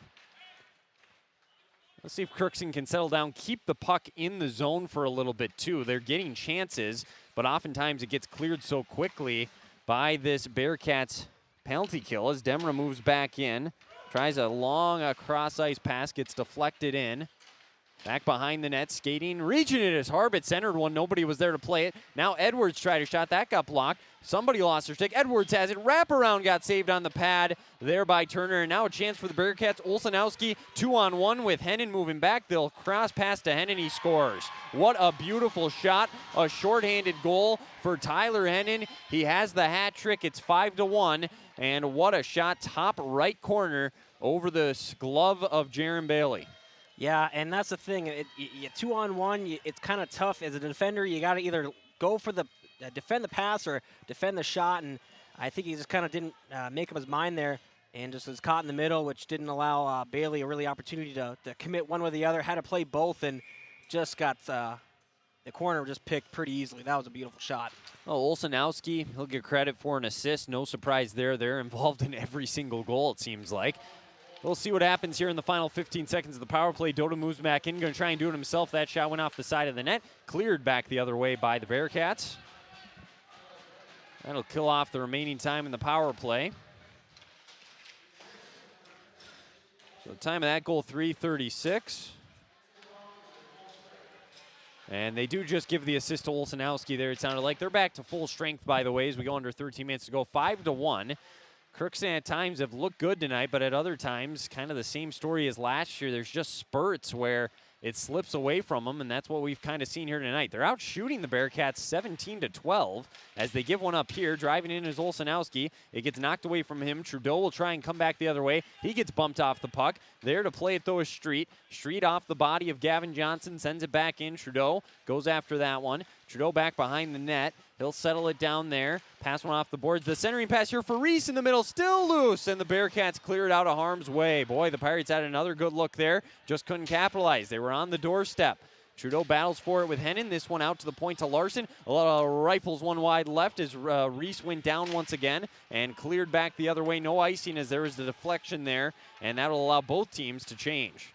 Yeah, the Bearcats have just done a really good job of just clearing out any loose pucks up by the crease, and Pirates just not able to capitalize because they can't get there quick enough. And they kind of turn one over here again. That's been an issue as well. Near the center, Bailey went down, but it never got in on him. A hard hit again is flying across the boards was Gus Gunnarsson on a hard hit by Crookston once more. I mean, these defensemen for Crookston taking it personal tonight as they try another hard hit on Olsenowski, as laying the hit there that time was Colburn. Out to the point, this shot deflects a couple of times, goes to Hennon in the corner. Hennon already with a hat trick, looking for more. Rifles one back along the near boards here, and it comes loose onto the stick here of Larson, who's just going to ice the puck and slow things down. 11:19 to go. Well, that's the thing. In high school, you can use the icing to really slow things down and not hurt you as much as the count that you do get the line change. Yep. Granted, you still have a defensive zone face-off, but, you know, and that's the thing. Yeah, Crookston, yeah, they're laying the body, but it's not against those big players that are making the plays, I guess. That's the one way you can look at it. That is true, and maybe because those guys are just a little bit too quick. They're getting away from them before they can hit them. Puck still in the Pirate zone off the face-off. Plays up near us, near our camera. Down 2-on-1. Edwards moves in with Taryn. Comes near the net, waits, tried the wraparound and went out in front of the net, and now the net comes dislodged, so that'll stop play. Well, he had the 2-on-1 bow, and he went behind the net for some reason. I would like to see him give that one up or get a shot in on goal and hope for a rebound or something. Well, the thing is, the Bearcats were playing that pretty well. I mean, he really just kind of jammed up that passing lane, and from the angle he was, when he finally got control of the puck, he was below the goal line, so really hampered his decision-making and what he could really do with it. Another offensive zone face-off here for Crookston, though, and again, they've had their opportunities in this game. 17 saves for Turner. 5 of those coming here in this period. Up off the boards, out near center ice. Demro rifles a pass that's going to be picked off. Coming back the other way, shot in, a save by Bailey. Deflected it up into the corner off the shot from Morgan Murr. Out here now and kicked out of the zone by Edwards, if he tried that or not. Bouncing puck goes right into the chest of Bailey, so he'll just cover it up. 10:37 to go. And a smart play there. Yeah. I mean, absolutely. Those bouncing pucks, we've seen it. NHL goalies let those squeak by, so good positioning by Bailey there. Just don't move once it hits you. Take the whistle, regroup. Those are some of the weirdest ones, I bet, for goalies too. You see that thing bouncing, and it's just don't let this get by me. You don't want to, let that one sneak in. He did a nice job of just covering it up and living to see another day. Another face-off coming here. Trudeau's going to take it against Hennon. Get the whistle. There's the drop of the puck. It's kicked over to the side. It comes all the way out of the zone. Dota trying to use his speed to get to it and does kick it down all the way to the boards. He'll stop there with it. Centering pass here to Trudeau went off the stick of Gunnarsson, and he's able to play it out for the Bearcats. Now Hennon trying to use his speed is tracking down Lubinsky here, hammering on him, but the Pirates clear it all the way down. This is going to roll down for an icing. Wasn't sure if it would initially, so we'll get another face-off coming. So flow was moving pretty good initially in this period, but now a little bit of icings here and there, some more whistles starting to come in. Yeah, I don't know if that shows that Crookston's getting a little more, I don't want to say flustered, but just taking more opportunities to take breaks when they can. Obviously, they're not feeling momentum as Kittson County Central has been. And they win the face-off again, so they'll rifle one behind the boards, behind Bailey. And it does come up out of the zone and eventually actually kick back in. Another bouncing puck. Bailey's just going to get it, cover it up, say I'm not dealing with this, and with 10:01 to go, get another face-off coming in the Pirate zone. Yeah, and that's the thing. Pirates right now not getting a lot of offensive pressure, either bottled up or just not getting good passes through the neutral zone. Really got to get a puck on net to get this game back on their way here. Well, and to do that, though, you got to get it out of your zone first and foremost. And right now, carrying behind the net is Trudeau. Lead pass up ahead goes wide of Street. Bearcats settle it down there. Nice stop on a dime. Pass up ahead here. Olsenowski plays one there off the Pirate defender. Comes all the way back down to the boards. Settling it down here is Melsha. Melsha comes over in the near side. That one ticked away. Olsenowski absorbs a hit and sends it back in deep. Another hard hit along the far side. Nice little move here into the center. Turnover. Kicked around. Comes near side. Hennon here along the boards. Slow this one down. He absorbs a hard hit. Haven't seen many of those on him tonight.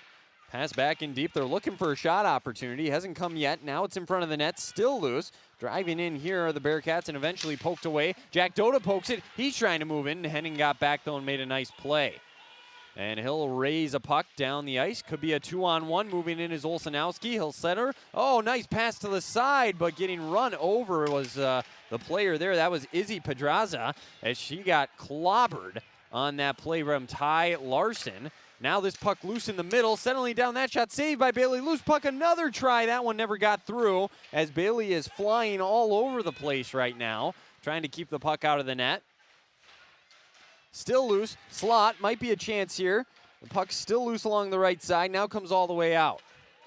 Well, good job by the Pirates defense there to keep it 5-1. They do get an icing, so another face-off coming. But you're right. They're really on their heels right now, and I don't know if frazzled's the right word or if they're more frantic or worried, but it's definitely started to shift in this period. Yeah, I mean, and I think it's kind of a combination. Obviously, they're a little frustrated right now, down by 4 goals. And, I mean, it was a close game to start this period, and it's already gotten away from them a little bit.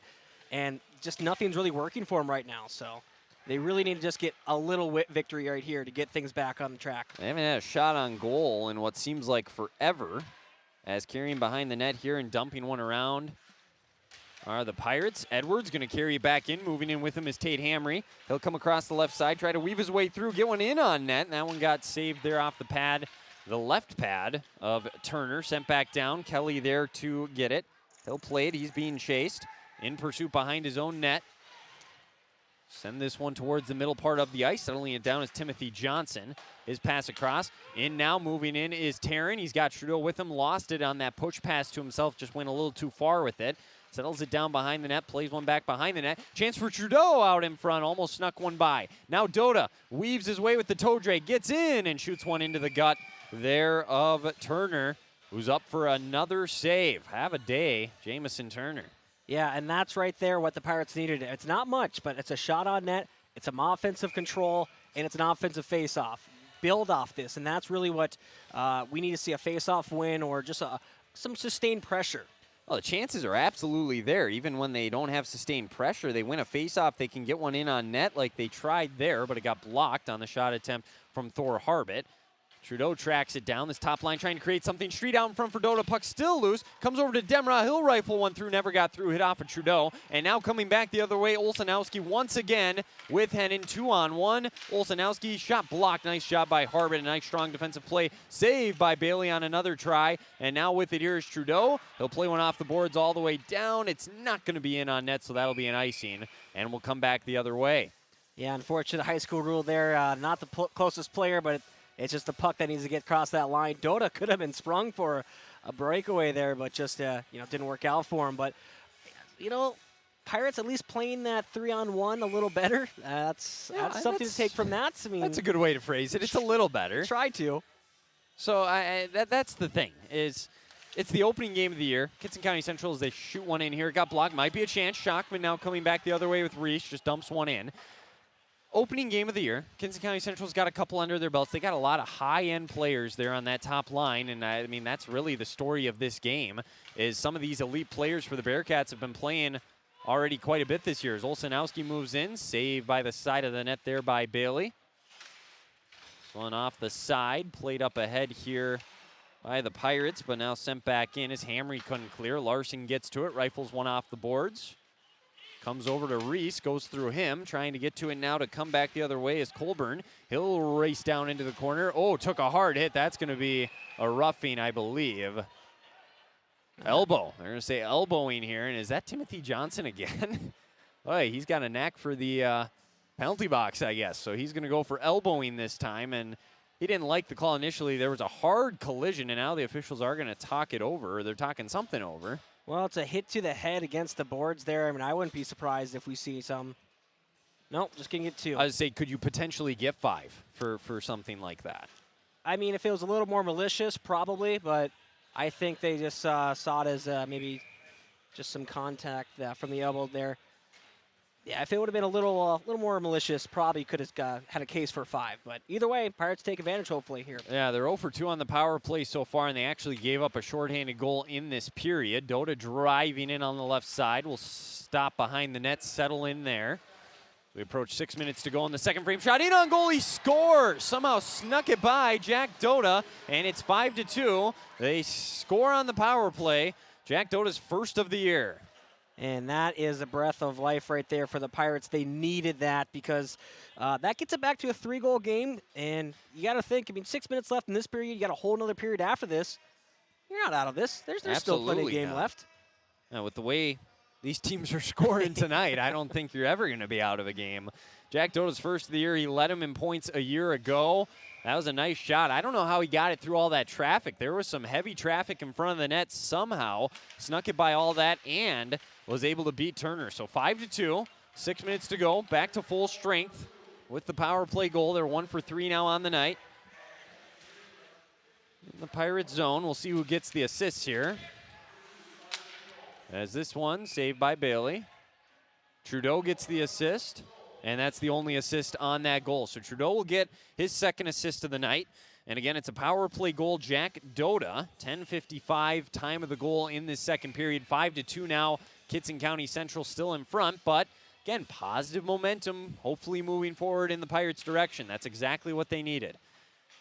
So we'll see if they can turn that into another one here soon. Maybe even cut this deficit to 5-3 by the end of the period. As driving back here is Lubinsky. Hard hit there. Moving in is Trudeau. He'll try to toe drag behind his defender. Moved in. Shot it wide and high into the netting. Boy, that was a fancy move. He might have went in between the legs of the defender there even, but then he just missed the shot high. Yeah, and, I saw it in warm-ups. He was right in the crease there. And he was just taking each puck there, just flicking it up right into the top of the net. So obviously he likes to go top shelf, really in tight too. So that's what he was trying to do there and just missed wide. Well, him and Dota, especially on this top line, as he wraps one around, tried to center one to Street, but it never got through. They're so good at getting by defenders and just creating something out of nothing. So I think that's something they're going to have to do a lot of this year. Crookston wants to have success. 21-19 shots on goal now in favor of the Pirates, but they do trail 5-2. Trudeau has it here, center ice, plays one off the boards. That goes through Dota all the way down, and that'll be an icing with 5:01 to go here in the second period. So it'll be a face-off coming in the Pirate zone. Well, Crookston, like I said, some good things, some things you want to see improvement on. But overall, the power play and the penalty kill, I know they gave up the shorthanded goal, but from last year to this year, you can sense there's a little bit of a difference in it. I would say so. And, obviously, I think their biggest thing they really need to work on is this defensive zone right now, which was a struggle of theirs last year as well.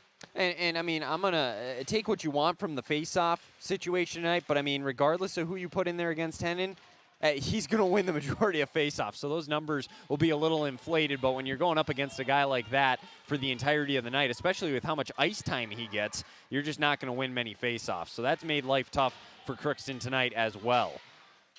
It looked like the stick got held on to there as trying to make a play was Ashton Schockman. No call. As the puck bounces around in the Bearcats zone. Up ahead comes Hennen. He's already got a hat trick. He's got Olsenowski with him. Demra back here for Crookston. Nice defensive play by Jackson Demra. Poked it away. Best defensive play he's made tonight by far. This one sent back in. Tracking it down here for the Bearcats. Trying to set things back up is Ethan Hansen. Puck comes loose, and now we get a whistle as this one came in on net, covering that one up. No problem is Jamison Turner. Yeah, and that's the thing. That's also what you need to see from your defenders is just really just using their stick wisely, not biting for a play or a move, and just knocking that puck out there before Henning can get a little closer to the net and really be dangerous. So face-off left circle, 4:09 to go. Second period. Caden Edwards takes it and tries to poke that one away. So there's a case where he's able to get it. Hennen wasn't the one taking it. You got to take advantage when he's not on the ice. He does that. It settles it down. Pass to Taryn went wide, but Nathan Kelly's there. Shot in on goal. It's saved once again and covered up by Turner. But again, a lot of pressure being applied. And Kittson County Central right now, a little bit on their heels. It kind of flipped halfway through this period. We saw a dominating first 8-9 minutes from the Bearcats. Now the Pirates kind of taking control. And the thing is, too, you'd like to see this because it's not the Pirates' top line right now. Absolutely. So that's exactly what you need to see. Some depth helped, depth pressure, not even scoring, just pressure in the offensive zone. Yeah, we saw that all of last year. Now that you say that, as this wrist shot goes deflecting wide there from Tate Hamry. How many times did we say it last year, Bo? It felt like the top line had to do almost everything, or if they were going to score, have success, it was going to come from them. You'd love to see more balance this year. And a lot of pressure being applied by the second, third line tonight for Crookston. So another positive to take away. This pass wiped down and sent in here by Morgan Murr. Tries to send one in once again and does. And Ty Larson races after that one. Pokes one away. This one played up off the boards here off of Kelly. Hennon has it back out at center ice. Timothy Johnson moving in. They're going to call offside, so he'll get back on sides. And now coming back the other way is Taryn. Skates across his own blue line. Rifles one in once he gets across center ice. In the left corner with it now is Kelly. He left one there. Trudeau tried to track it down. Henning got there first. Puck stays in the zone. They wrap one around Trudeau. Pirates gain control. Centering pass to Street here. He couldn't get possession of it. Now they play one to Street from Trudeau. He's got it on his stick. Wraps one around. That one got knocked away into the corner. Johnson goes after it there. Trying to play it up across the blue line was Trudeau. Comes all the way back in behind the net. Chasing after this one, settling it down is Gus Gunnarsson. Can he find a way out of the zone? Right now, a lot of time being spent down in the Bearcats side of the ice. This will come all the way down, and this will be an icing, so the Pirates will get a face-off back in the Bearcats zone. That's an example of it right there, Bo, is it was the Pirates getting called for icing quite a bit as the period started to go along. In the last 5-6 minutes, it seems like Kittson County Central, they're the ones icing the puck. Yeah, no, they're a little bit on their heels, this Crookston team. And granted, that was the top line. They're still out there, but having a lot of success on their forecheck, having that guy down below, behind the net and trying to get some opportunities to the middle, really working for them. Melsha into the middle. Speaking of which, it gets covered up. Another nice face-off win. And that one dropped back off to Melsha. Just kind of put one in the middle. It rolled its way to Turner, and he covered it up. Looking for deflection. That's what you like to see. Yep. And Trudeau will take the face-off again against Hennon. This time, Doda comes out of the pack with it. Tried to drop one off. Hennon poke checked that one away. He runs into the official. He wasn't too pleased with that, but now they get it up near center ice. Try to pass one across to Olsenowski, and it goes into Melsha in the corner. He absorbs a check on the near side. Centering pass, Hennon. That shot got blocked up into the air. Doda knocks it down, comes away with it, tries to skate back the other way. He's got one goal tonight. Can he make it two? Across the blue line, moving in. Backhand near the net. He settles it down in the corner and eventually loses the puck. The Bearcats come away with it. Hennon out across his own blue line, safely passes one across the ice to Olsenowski. They enter the zone. Into the middle, Hennon by the defender, pretty move. And Bailey was able to make the save and cover it up. I lost the puck for a second, but Jaron Bailey able to cover, keep it 5-2, 1:34 to go in the second. Well, and that's what happened last time, or the last period, I should say. Late in the period, the Bearcats just having one of their more skilled players dice through the middle of the ice there. Luckily, the Pirates slowed them down a little bit more, let Bailey give some more space to see that puck as well. Face-off won by the Bearcats in the Pirate zone, 1:30 and counting. Second period of play, 5-2, Kittson County Central. Each team, well, actually, the Bearcats have scored 2 this period. The Pirates 1. And this one behind the Bearcats, and as the Pirates work it all the way down. Centering pass to Reese. Tried to chip one in near the net. Puck still loose, and the Bearcats come away with it. It's going to be a 2-on-2 back the other way. Centering pass across here from Morgan Murr goes wide, now settled down by Eli Murr as the Murrs work it together, and that one in front was just whiffed on there. That was a good chance. Dumped in by Timothy Johnson. Murr is there. Comes off the boards. 1 minute to go. The Pirates will send it down, and this will not be an icing, as they say, deflected off of Johnson. That's big because the Pirates can change, and they got to go all the way down the ice now, do the Bearcats. Johnson plays one around the defender up off the boards. There to check it back in was Hamry. Sent in deep by Bailey. He'll stay in net. Coming around is Larson to play it. He'll look to lead outlet pass up ahead to Doda. He'll settle one down. Chip one ahead to Street. Street goes after it. Puck still loose. Comes back out of the zone. Larson settles it down there. Looks for someone to find and now dumps it in.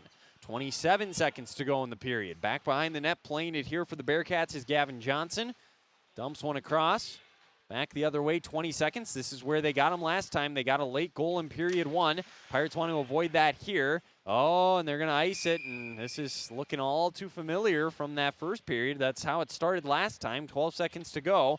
We'll see if they can honestly just win a faceoff and get it out of the zone at any cost right away. Yeah, obviously you're gassed at the end of a period here, but you can't have that happen again. You have to win this faceoff, or at least tie up the players there and just get this out of this period down by 3. Absolutely. So here is the face-off.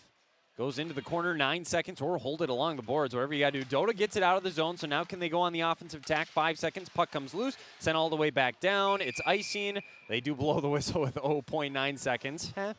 Can you even get a shot off in less than a second? Sure. Why not?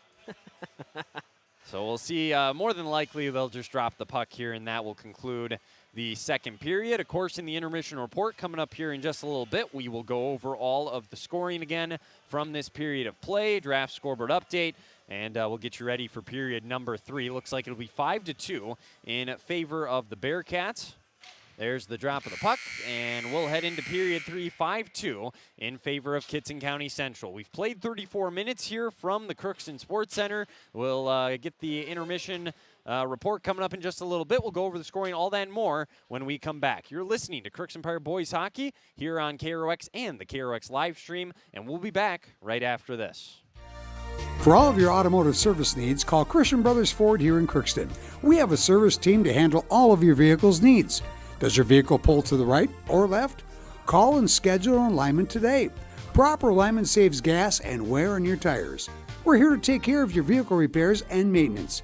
Call Christopher or Jersey in the service department at 281-1338. Make an appointment today with the service department at Christian Brothers Ford of Crookston, where we make it easy. Crookston Valley Cooperative would like to thank area growers for their patronage this year and wish you all a safe and prosperous harvest.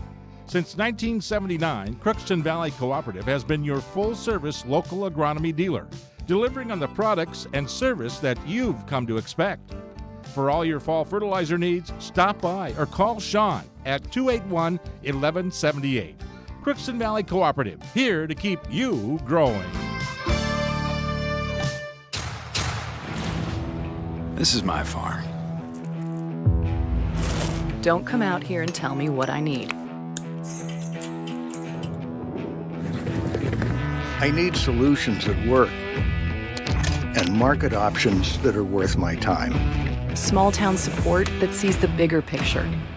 A global network that empowers us. A co-op that's there for us every day.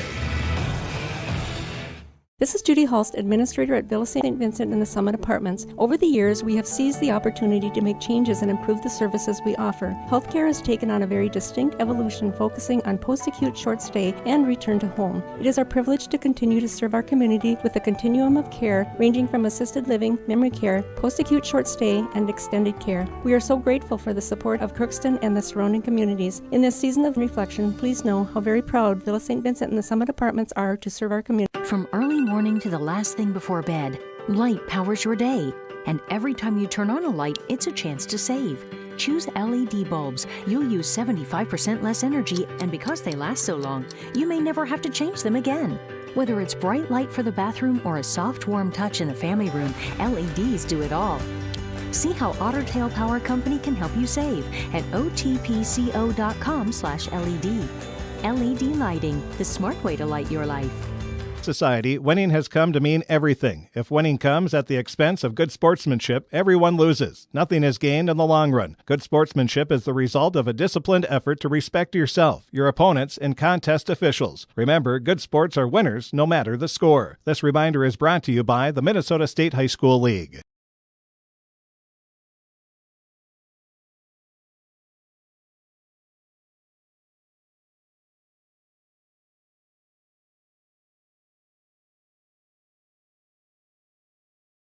And we welcome you back here to the Crookston Sports Center. 5-2 Kittson County Central. They just did chuck a puck here. We'll get the Zamboni on the ice momentarily and get ready for the third and final period of play. Let's go over the scoring summary from that second period. Shots on goal now 22-20 in favor of Crookston. They do find themselves down, though, 5-2. So they'll hopefully find any way possible to draw a comeback in this game, get pucks to the back of the net, get them in deep, find a way to do something offensively. So with that being the case, that means 20 saves in net for Jamison Turner thus far, having another solid period there, solid performance on his part here tonight. Jaron Bailey has saved 15 now in total for Crookston in this one. He has faced 20 shots in this game. Scoring summary from that second period of play. Got off to a quick start once again, 28 seconds into the period, and Olsenowski had his second of the night. Tyler Hennon and Isaac Gustafson with the assists, and then with 3:36 time of the goal for the second one to make it 5-1, it was a shorthanded goal. Tyler Hennon, top right corner, went right by the Pirates defense and just beat Bailey with a snipe. One of the best looking shots we've seen here thus far all night long. That made it 5-1, and then Crookston would answer back. Jack Doda, this would be a power play goal, so they're now 1 for 3 with the man advantage here tonight, and Jack Doda would be able to just right through traffic, somehow got it all the way through, beat Turner, made it 5-2. That time of the goal came with 10:55 here in this second period, and Carter Trudeau got the assist on that one. He was the only one to register an assist in that on that goal, I should say. And again, we'll check that, double check that for you, and let you know for sure. But that's what we have as of right now. So there you go, 5-2 in favor of the Bearcats. We have 17 more minutes to decide this one. Kittson County Central trying to get to 3-0 on the year. Crookston, of course, in the home opener and season opener here tonight. We'll take a break. When we come back, we'll give you a draft scoreboard update, get you ready for period number 3. Still got a little ways to go, but we got plenty to talk about and discuss. So we'll be back right after this. You're listening to Crookston Pirate Boys Hockey here on KROX. It's always growing season here at United Valley Bank. We're focused on growth for our customers and communities, success for farms and businesses, and improvement for ourselves. Partner with us, and you'll see firsthand just how much the right hometown banking team can change your perspective. Together, there's no limit to the heights we can reach. United Valley Bank, our roots make us stronger. Member FDIC, an equal housing lender. Harvest is more than the act of reaping what you've sown. It's the culmination of months of hard effort, along with a few weeks of working 24/7 to bring the crop in. At Sesvanderhof, we're continuously working to develop sugar beet varieties that thrive despite the pressures from disease and the challenges of nature, so that you can end each harvest on a high note. Because sharing the pride of success starts with sharing the passion to achieve it. Sesvanderhof, a passion that grows. Tri-Valley Head Start Child and Family Programs offers child-centered, family-focused services in a community-based setting. The program provides health, nutrition, dental, mental health, family services, and parent engagement opportunities. Available for income-eligible children birth to 5 years old, as well as children with special needs, at-risk children, and families and pregnant women. Tri-Valley Head Start Child and Family Programs has centers in East Grand Forks, Grafton, Ada, and Crookston. For more information, visit tvoc.org. Exceptional people, exceptional care. Riverview Health is pleased to welcome Dr. Vanita Parikh to their team. Dr. Parikh is an experienced interventional pain management physician specializing in effective treatment options to increase functionality and comfort for daily living. For appointments, call Riverview Clinic at 218-281-9595. Dr. Parikh is seeing patients in both the Crookston and East Grand Forks clinics. Riverview Health. With the fall season right around the corner, Grove Mechanical in Crookston is ready to prepare you for winter. They suggest having your heating system serviced regularly to keep things running smoothly. A skilled technician will clean and service your heating equipment to ensure safe and efficient operation. It's never too early to get ready for the upcoming winter season. Before the cold sets in, call Grove Mechanical today, your hometown heating and cooling professionals. Give them a call, 218-281-3863, or visit their website, grovemech.com. You can make a sweet life right here in the Red River Valley with a career at American Crystal Sugar Company. Our shift schedule offers 14 days off per month, which gives you time for family, friends, the great outdoors, and everything else you enjoy about small town living. Entry-level positions are available, and pay starts around $18 per hour. Apply today at crystalsugar.com and share in our sweet success.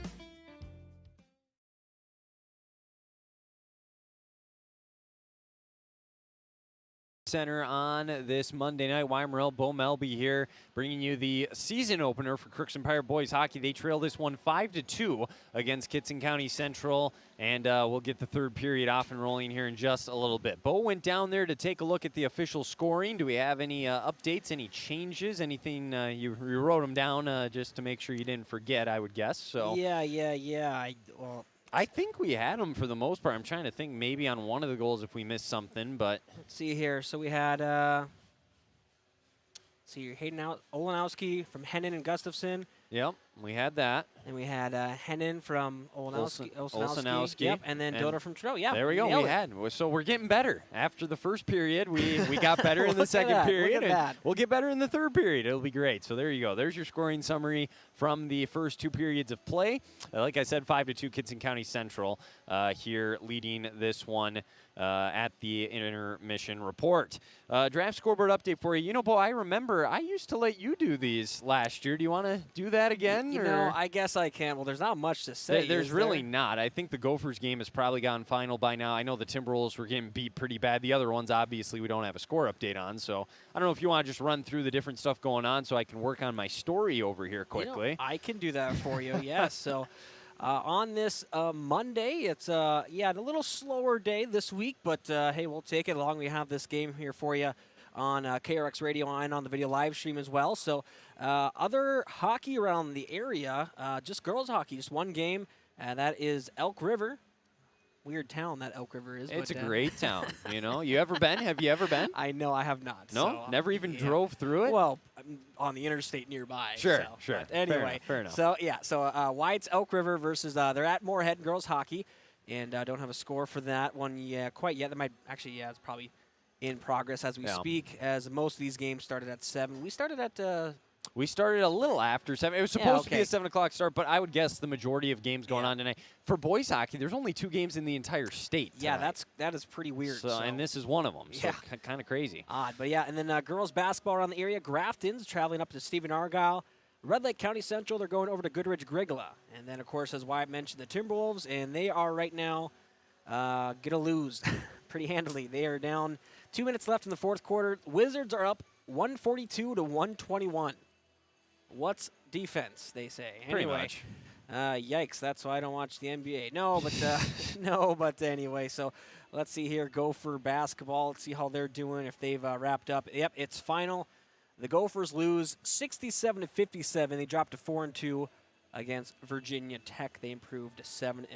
So the Hokies beat up on the Gophers. So that's it, though. It's, again, a little quieter time here around the area, but it's going to pick up more and more as the week goes on, and as the month transitions to December, Wyatt, it gets nice and real busy for us. But, honestly, this week it's not that bad as far as like busyness goes. None of it's ever bad because I love doing it. I know you love doing it. We love being here. I mean, that's why we do it. But you look at next week, we'll have, I think, boys basketball. I think boys basketball actually opens later this week, but then they really hit their thick of things. Girls basketball opens up next week. You've got both hockey teams going then. So it will get busy very quickly here for us, and we'll have a lot of coverage for you the first 3 weeks here in December. Then you maybe hit a little bit of a lull around Christmas and New Year's. There's not a ton going on, and then you start back up again in January. So we'll be plenty busy. You'll be hearing a lot of us if you listen to KROX, and what more could you want, I guess? We're looking forward to it. It's going to be a fun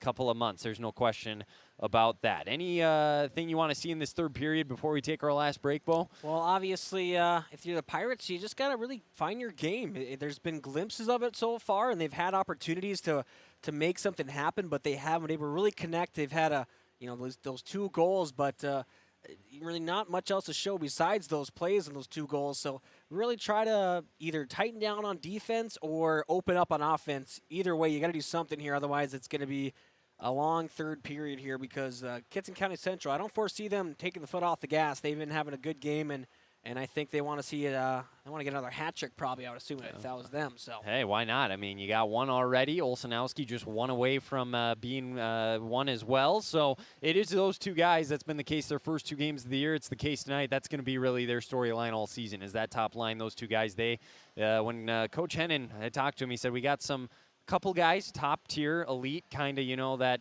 extra gear, next level. Well, we know who he was talking about now, and we have seen it here tonight. We'll take a break. We come back. We will have the third period of play between the Pirates and the Bearcats, and we'll see if Crookston has an opening night comeback in store for us here from the Crookston Sports Center. You're listening to Crookston Pirate Boys Hockey here on KROX. Shopping for groceries is easier than ever with Hugo's Family Marketplace. To simplify life, Hugo's offers convenient online shopping with delivery or curbside pickup at gohugos.com. Even better, shop on the go with the Hugo's Family Marketplace smartphone app. Download e-coupons, recipes, grocery lists, weekly ads, and place your grocery order right from your phone. Save time and save big with Hugo's Family Marketplace, your hometown grocer since 1939. You're gonna find more low prices, more great stuff when you go to Hugo's.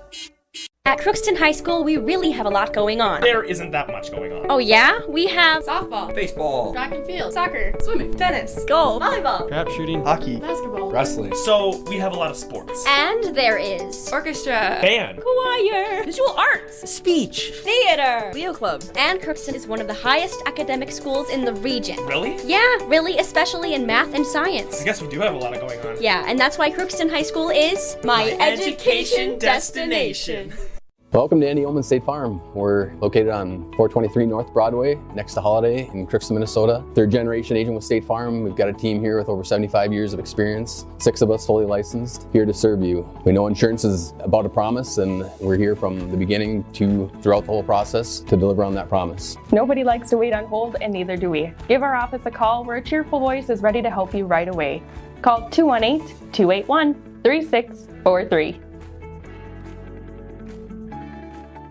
The Crookston Eye Clinic is your hometown eye clinic. Whether you have cataracts, glaucoma, macular degeneration, or perfect vision, it is important to have your eyes evaluated to keep them healthy. The Crookston Eye Clinic is open Monday through Friday from 8:30 a.m. to 5 p.m., but on Thursdays they open at 9:15 a.m. They also have a second location in Foston to offer you even more appointment options. If you've been wanting to try contact lenses or looking for a new pair of glasses, the doctors at Crookston Eye Clinic are available to see you. Doctors Forget Smith and Jananetta are all accepting new patients. Call 218-281-2020 for the Crookston and Foston Eye Clinic, the best care in sight.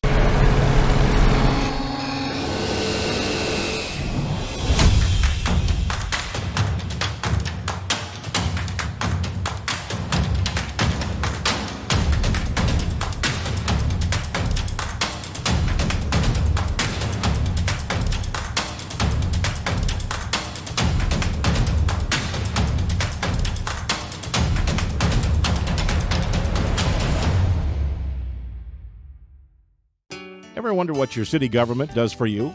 They provide police and fire protection, emergency and disaster preparation, building code and zoning enforcement, street repair, cleaning and snow plowing, curbside garbage and recycling collection, plus spring and fall cleanup weeks. They deliver safe drinking water and maintain a wastewater system. They care for 22 parks and provide year-round recreation activities. They give loans for economic development and housing. They do all this and much more with the help of your city employees. Sports Center on this Monday night. And, well, the Pirates taking the ice right now, getting ready to go for this third period of play. Hasn't been the start they necessarily wanted, but they've been battling all night long and have had some opportunities.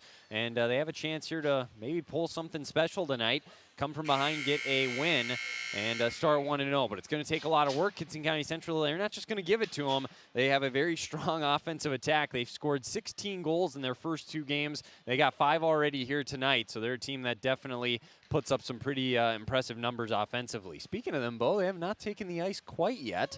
As the Pirates out here, it's a tactic of some kind.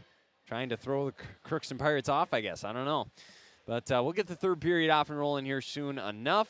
And Crookston, again, that top line, they're the ones that have the goals, Bo. But as you mentioned multiple times tonight, that second and third line has been contributing quite a bit as well, attacking and getting scoring opportunities. Yeah, and I think the only thing offensively that you'd really like to see, maybe your defensive pairs get some shots through. We've seen some shot attempts that have either gone just well wide or right into the shin pads. And that's something I think the Pirates struggled with last year, too, is their defensemen either those long transition passes, which home run passes are very tough in every league you look at, so can't blame them there. But they relied on those a little too hard last year. They've improved on that. They've had some decent breakouts. But it's really when it comes to the offensive, on the defensive pairings, just shooting in those, getting those right in the path or the shooting lane there. The Bearcats have done a good job there, but you gotta, if you're the Pirates, see that, realize, hey, this puck's going 2 feet and it's going the other way. I think that's why I think at least a couple rushes, if not a goal or two, have come from the Pirates against them, because the defense have been trying to force pucks in on net when they should really just be getting in deep. Yeah, no, I hear you there, and there's certainly that aspect to it. And, you know, you hate to give up the shorthanded goal, too, when you're being aggressive trying to attack, and then it leads to a leak out and an opportunity, and that's the last thing you want for a guy like Hennon. And that's what happened there on that one. But overall, that'd be one area I would say is a big improvement tonight from last year. A definite bright spot is the special teams play on the power play and the penalty kill. They've both done a great job of, being able to execute that at a pretty high level. We'll see if they can add to that a little bit here in this third period. So here we go. We're off and running. Crookston now going left to right again across your radar. Dodo moving in quickly, and he scores! Goes 5 full 9 seconds in.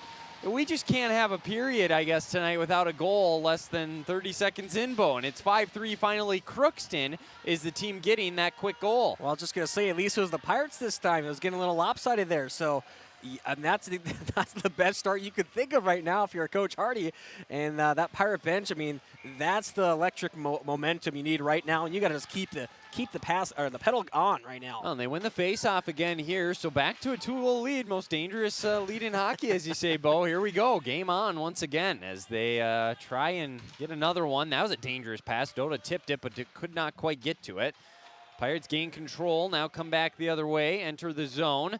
This one sent in deep. Trudeau rallies for that one. It's at its feet. He gets it to Doda. Over in the left corner. Puck's still loose. Doda being hit hard there. They wrap it around, go over to the right corner now. Along the boards there, a hard collision, knocked down through the air, but now Hennon coming back the other way. Oh, and coming out on a line change. Nathan Kelly thankfully saved that from being a one-on-one going the other way. This one back into the Bearcat zone. So Ryan Street gets the assist on that Doda goal. He was the only one, as we just heard it announced over the PA system. So Street now a goal and an assist. Doda his second goal of the night.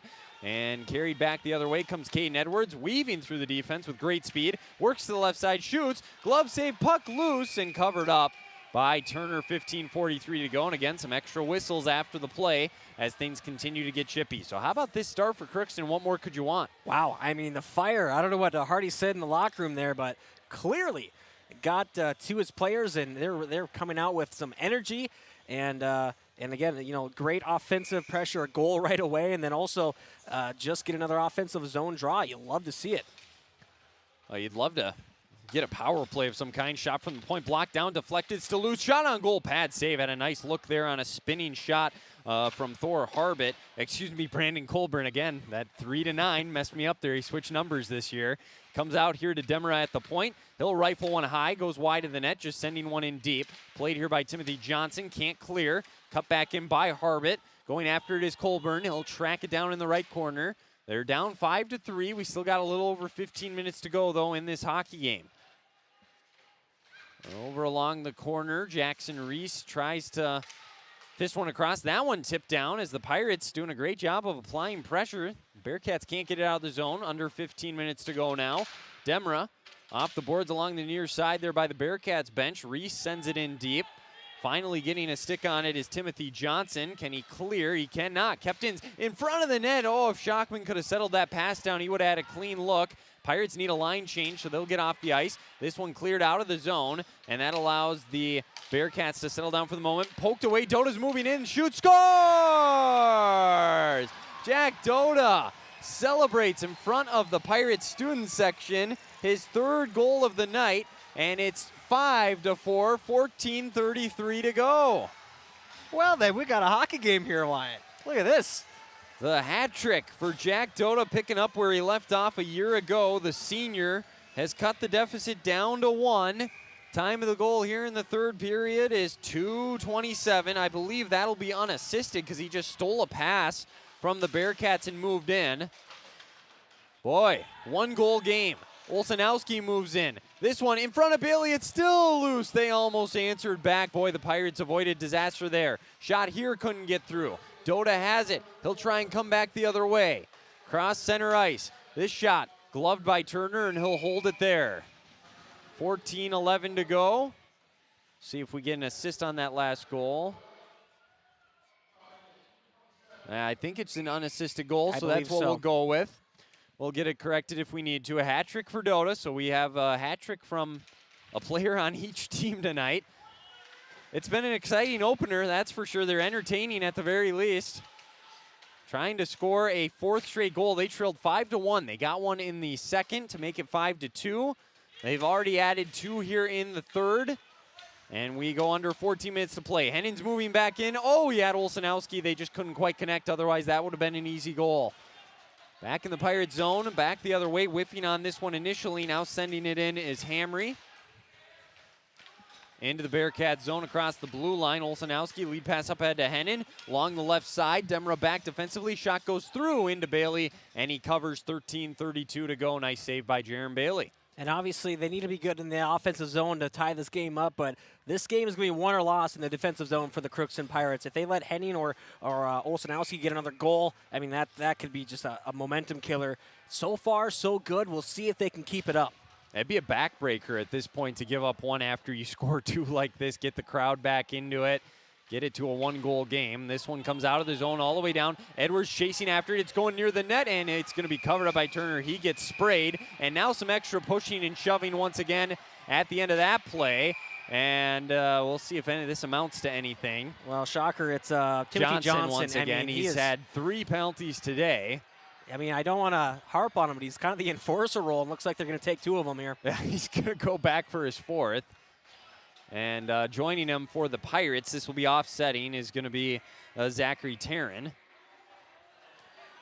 Well, and again, it's emotions are boiling over a little bit. There's no question. Edwards did spray Turner pretty clearly, but he was going after the puck hard. He had no choice. He had to stop before he hit him. The Pirate bench wanted a hold on that initial penalty, on that breakaway. And there maybe could have been, honestly, because he was cutting through a couple of Bearcats defenders.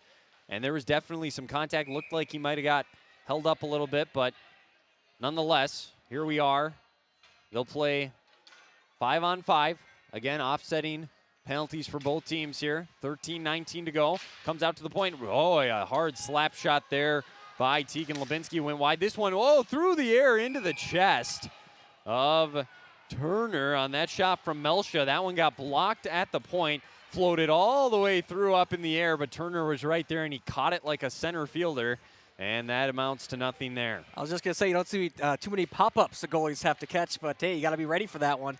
And I think that was, I don't know which Pirate was looking for a tip there right before, just couldn't get his stick on it, but either way, another offensive zone draw for the Pirates. This game's had a little bit of everything. It's been a fun one, and we'll see if Crookston can tie things up here. Still got 13 minutes to go. This one in the center, poked away by Olsenowski. They're going to try and start a break. He's into the Pirate zone. He'll set up on the left side. Cutting to the net there was his line mate. That was Hennon, but they couldn't get it to him. Still along the left side, Olsenowski comes out with the pack. Shot in on net, sticked away by Bailey. With it is Hennon. He'll circle around. Look for an opportunity. Pass goes all the way across, out of the zone, back towards the other end. Dota, he gets knocked off the puck. Street is in. He'll drop one off to Dota. Cutting to the net is Trudeau. He'll play one off the boards to Trudeau, who goes and gets it. He'll stop in the right corner. Look for a pass to the point. Drop one off to Dota. Back to Trudeau in the middle. Oh, he had a chance with the backhand. Now shoots one in, and it's saved and covered up by Turner. And now more pushing and shoving at the end of the play. 12:25 to go. That's a common theme at this point. Be more concerned if there wasn't pushing and shoving after the play. Well, 1-goal game, third period here, and yeah, as you said, one team's a little frustrated because they need it. They're trying to mount their comeback. The other team's frustrated because they just let up 2 goals. Yeah, you're going to see some tempers fly unless they really get this game under control, unless the refs get this game under control, and I think someone's going to take a timeout. Yeah, or they're just moving the face-off out of the zone. Looks like it. Okay. I don't know. Why would they move it out of the zone in that spot? Interesting. Because, I mean, he covered it up, and I don't know. As after the play, there's some extracurriculars. And that caused it? Yeah, okay. Fair enough. Demra has it at the point. He'll shoot one. This one gets deflected up into the netting right before it reached the net. That makes it a face-off that should come, I believe, in the Bearcat zone. Yep. 12:11 to go. 27-22 shots on goal in favor of Crookston here tonight.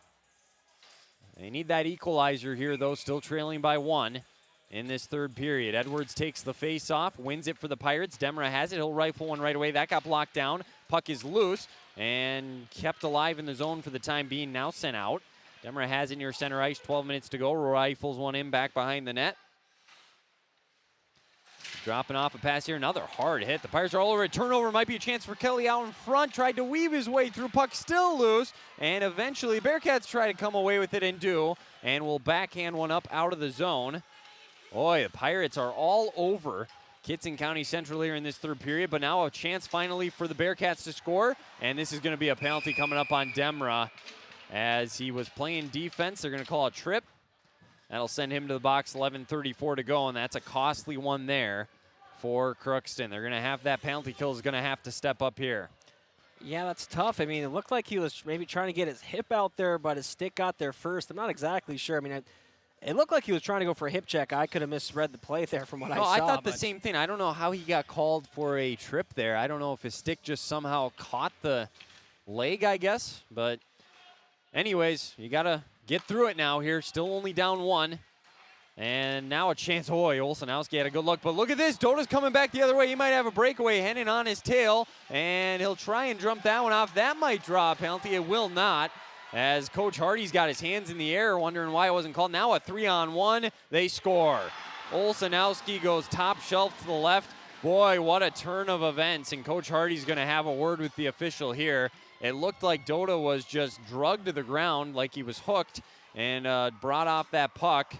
And that makes it 6-4 because it wasn't called. Another goal here for the Bearcats. Yeah, tough break, but I mean, at the same time, if you're the Pirates, you got to get back. I mean, you can't allow a 3-on-1, and especially with the players on the ice for Kittson County Central, it's those talented players can easily pick a corner, and you got to make a very good save. And Bailey again just hung out to dry, really. Unfortunate to see that. Well, Olsenowski, he is now the third different player to have a hat trick in this game. Him, along with his line mate Tyler Hennon and Jack Doda of Crookston, all have hat tricks. The only other goal scored in this game was Ryan Street, and that was the first one for Crookston back in the opening period of play. 6-4 back to full strength for both teams. Bearcats now 1 for 2 on power play chances. Centering pass to Melsha, couldn't get the shot off. It ended up getting blocked and back out to center ice. Lubinski settles it down there, weaves his way back around, absorbs a hard hit. They battle for it along the blue line. This one sent back into the Bearcats zone, 10:36 to go.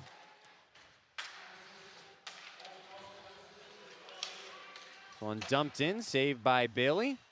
Lubinski has it, he'll wrap one behind the net. Melsha gets it there. I didn't hear who had the assist on the goal, so we'll have to get that squared away later on. Melsha weaves his way back in, gets into the zone. That allows his teammates to change. So that's a job well done by Blake Melsha. Drops one to Larson, centering pass in close. Tipped by Doda. Street almost had a chance, knocked away by Turner. And the Bearcats trying to clear. Larson settled that one down. Sent back in. Under 10 minutes to go now. 6-4. Kittson County Central leading Crookston in the opener. Centering pass here to Trudeau. That one doesn't get through, and the Bearcats now will start the other way. Moving in. Centering pass. Oh, what a pass. Backhanded save by Bailey. Knocked away, though, on a good look there for Kittson County Central.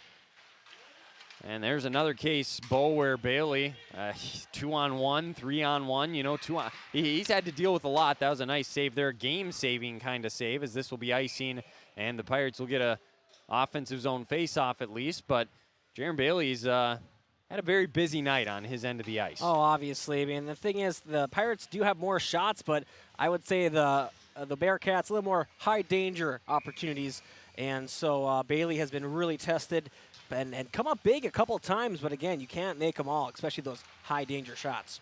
Yeah, especially with some of the shots, like you said, you're seeing from Olsenowski and Hennon, where they're putting it wherever they want. It's just hard to really do much. 9:16 and counting, back in the Bearcats zone. A lot of physical play as they continue to check and go at each other. Might be an opportunity. They'll pass one over, and that one goes into the zone. Hennon was looking for the pass initially, and then it came late. And this one, back towards the blue line, kept in. Olsenowski shoots one, saved by Bailey. It goes off, deflects to the left side. Demra had it poked away. Settled down here by, Crookston, and that one goes into the stands.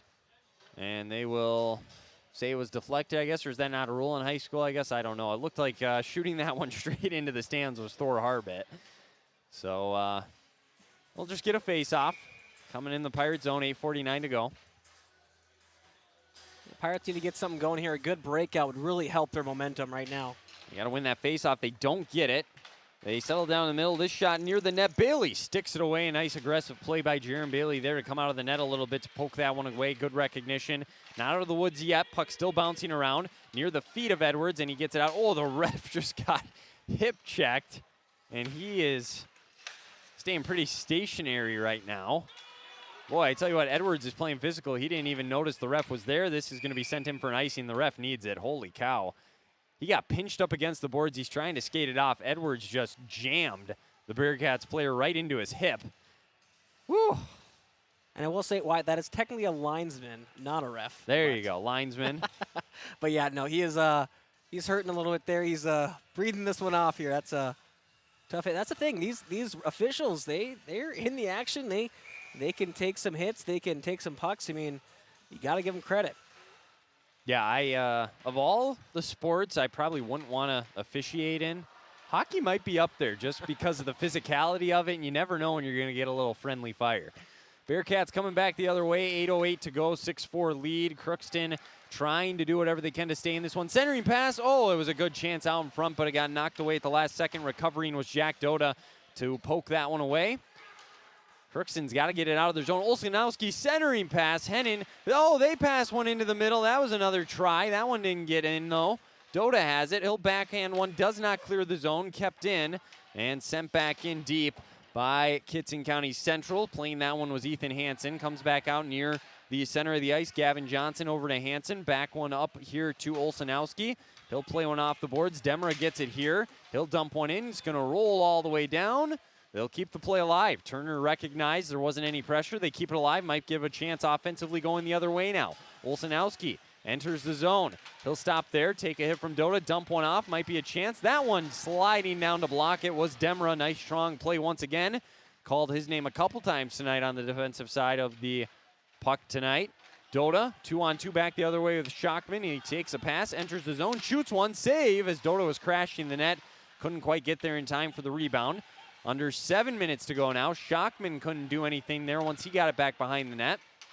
And Kittson County Central comes out of the zone with it. Quickly turned back over to the Pirates, though. Pass across here to Larson. He'll settle it down there. Play one off the boards.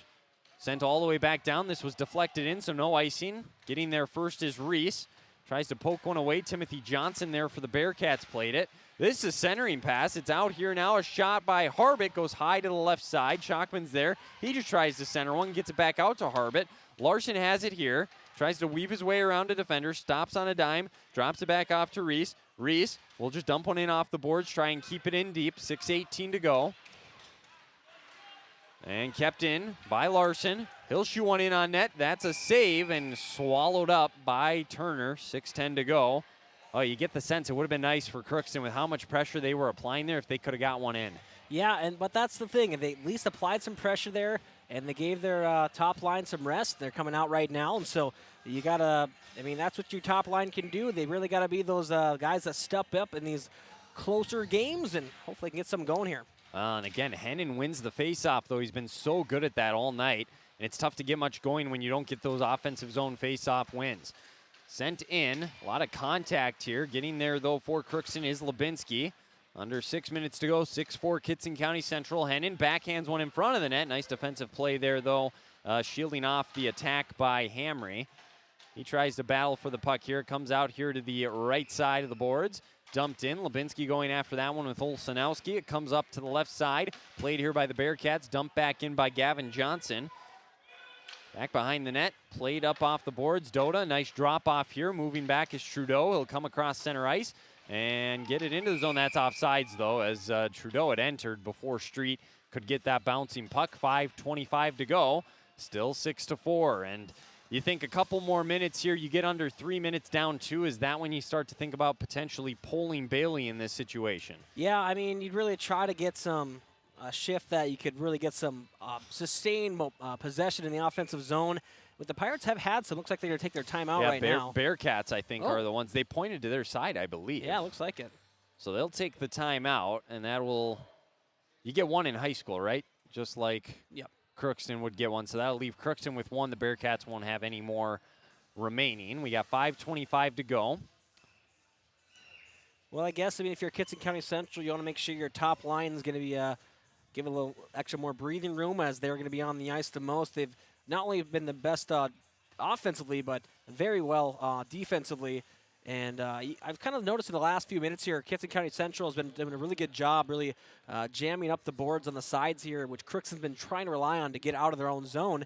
And it just hasn't been working out because Kittson County Central is in those passing lanes. So they either got to find a way to just bounce it off the boards a little better, or I wouldn't say go up the middle of the ice. Obviously, that's a kind of a no-no there, because that can be a quick turnaround. So I don't know, they're working on something here, but they got to get some sort of momentum here to wrap up this game if they want to make it close, maybe a one-goal game, and make it a little more feel like you could have a better chance pulling your goalie down 1 than 2, rather. So. And Bo, I'm not one that's a fan of moral victories by any means, but all things considered, when you look at this team from a year ago to some of the things they've done tonight, I think you do have to be encouraged by what you've seen regardless of the outcome here this evening.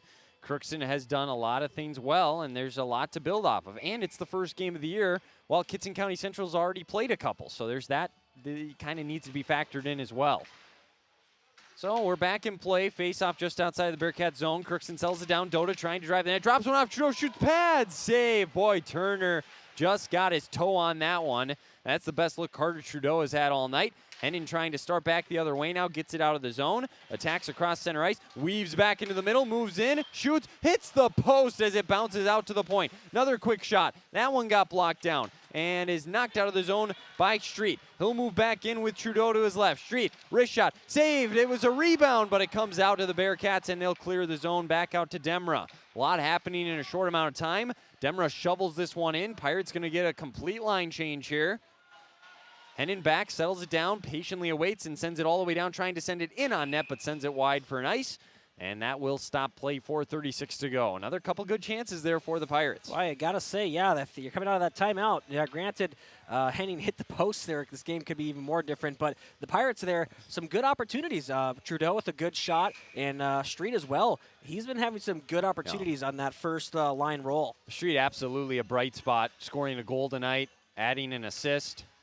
Just a sophomore, as we mentioned, filling in. I mean, Alex Longoria, he's not going to be able to play all year. You hate to see that, but you got to be encouraged by what you've seen from Ryan Street tonight as well. 4:30 to go. Face off here, still in the Bearcat zone. Now it comes over here. A chance for Olsenowski to potentially start an offensive break. Outlet pass here, gets out of the zone. Harbit settles it down, though. Crookston onside, tries to carry in. Along the right side, Edwards gets by the defender, goes behind the net. Centering pass, that one was out in front. Boy, that was a closer chance than I thought. Larson shoots one wide right now, and Harbit can't keep it in. So it comes out of the zone. 4 minutes to go now in this one. 6-4 Kittson County Central leading. Crookston's going to have to do something quick. Stick play here. Bearcats coming back the other way. Moving in, trying to get by 1-on-3, and unable to do so is Gus Gunnarsson. Dumped in here, though, by Olsenowski now as the puck came to him. Larson rifles one off the boards all the way down. That'll be an icing with 3:42 to go. Face-off coming in the Pirates zone. And if you're the Bearcats here, Bo, you don't take the foot off the gas by any means, but you do play it a little bit differently, making sure you're not leaving any opportunities for Crookston get an outlet pass and maybe get a 2-on-1 break. Obviously, I mean, your aggressive play has helped you so far in this game, so you're not going to completely abandon it. But as you're right, you got to make sure that you're going to have at least one guy back, maybe both defensive players back there, just to make sure you're not letting up anything this late in the game. Well, and here we go. Melsha coming back the other way for Crookston. 3:30 to go. Weaves into the zone. That one got knocked off there. And eventually a shot by Reese here got blocked down. The Bearcats settle it down along that far side in front of their bench. And they get it back into the Pirates zone. Out to play it here, being pursued, is Ashton Schockman. Nice job defensively by Eli Murr to track that one down. And once again, sent all the way back down. No icing, though. 3:08 to go. Out of the net to play it is Turner. He'll drop one off. Coming around the net is Gavin Johnson. Johnson absorbs a hit. Puck is loose. Dota, poked it away. Henning was there to play it, though. Now with his speed, here he comes. Into the zone. Goes to the backhand. Goes back into the middle. Off the post again. Puck still loose. And played up out of the Pirates zone now. Holy cow, 2 posts in the span of a couple minutes for Tyler Hennon, but not quite, and now we get an icing here, so face-off coming back the other way. Yeah, that was a whirlwind right there between that kind of mess up front there, a big scrum with the post being hit, and then the Pirates just kind of whacking at the puck to make sure it's not in front of in the slot there, and looks out for them. They get an icing for an offensive zone draw. 2:45 to go, face-off here in the Bearcat zone. Dota tried to center one, that didn't get through. You start to wonder here, I'm looking to see when or if they will pull Bailey at some point here as we approach 2:30. Puck still in the Bearcat zone.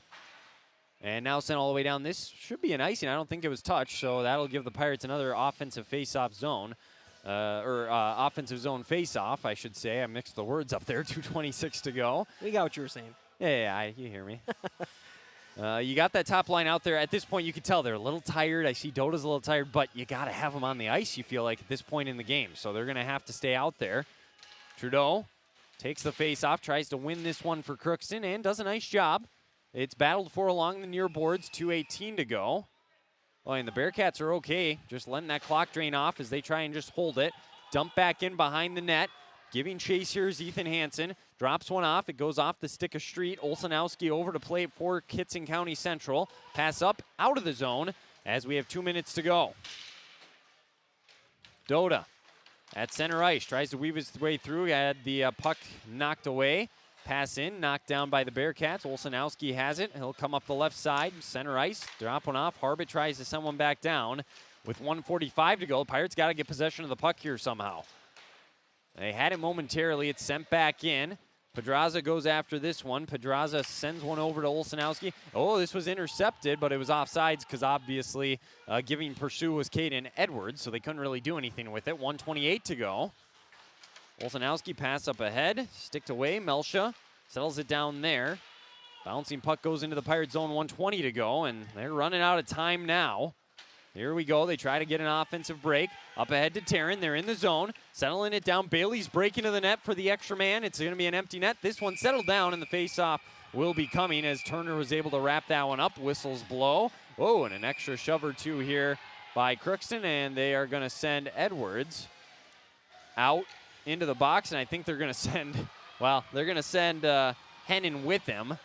So it'll just be offsetting again. I guess the good news is Hennon's off the ice if you're the Pirates, but the bad news is there's only 1:07 to go. Yeah, I mean, that's the thing. I'm surprised they got Henning on it, honestly, because usually they just get the retaliation. That seems to always be what the refs get, but they got both of them there. So, yeah, unfortunate timing. Yeah, you kind of wish if you were Crookston that would have been a little earlier because the best player is now off the ice. I wonder if they're going to take their timeout. Looks like they are. Yeah, they'll take the timeout, talk things over, draw something up on the whiteboard.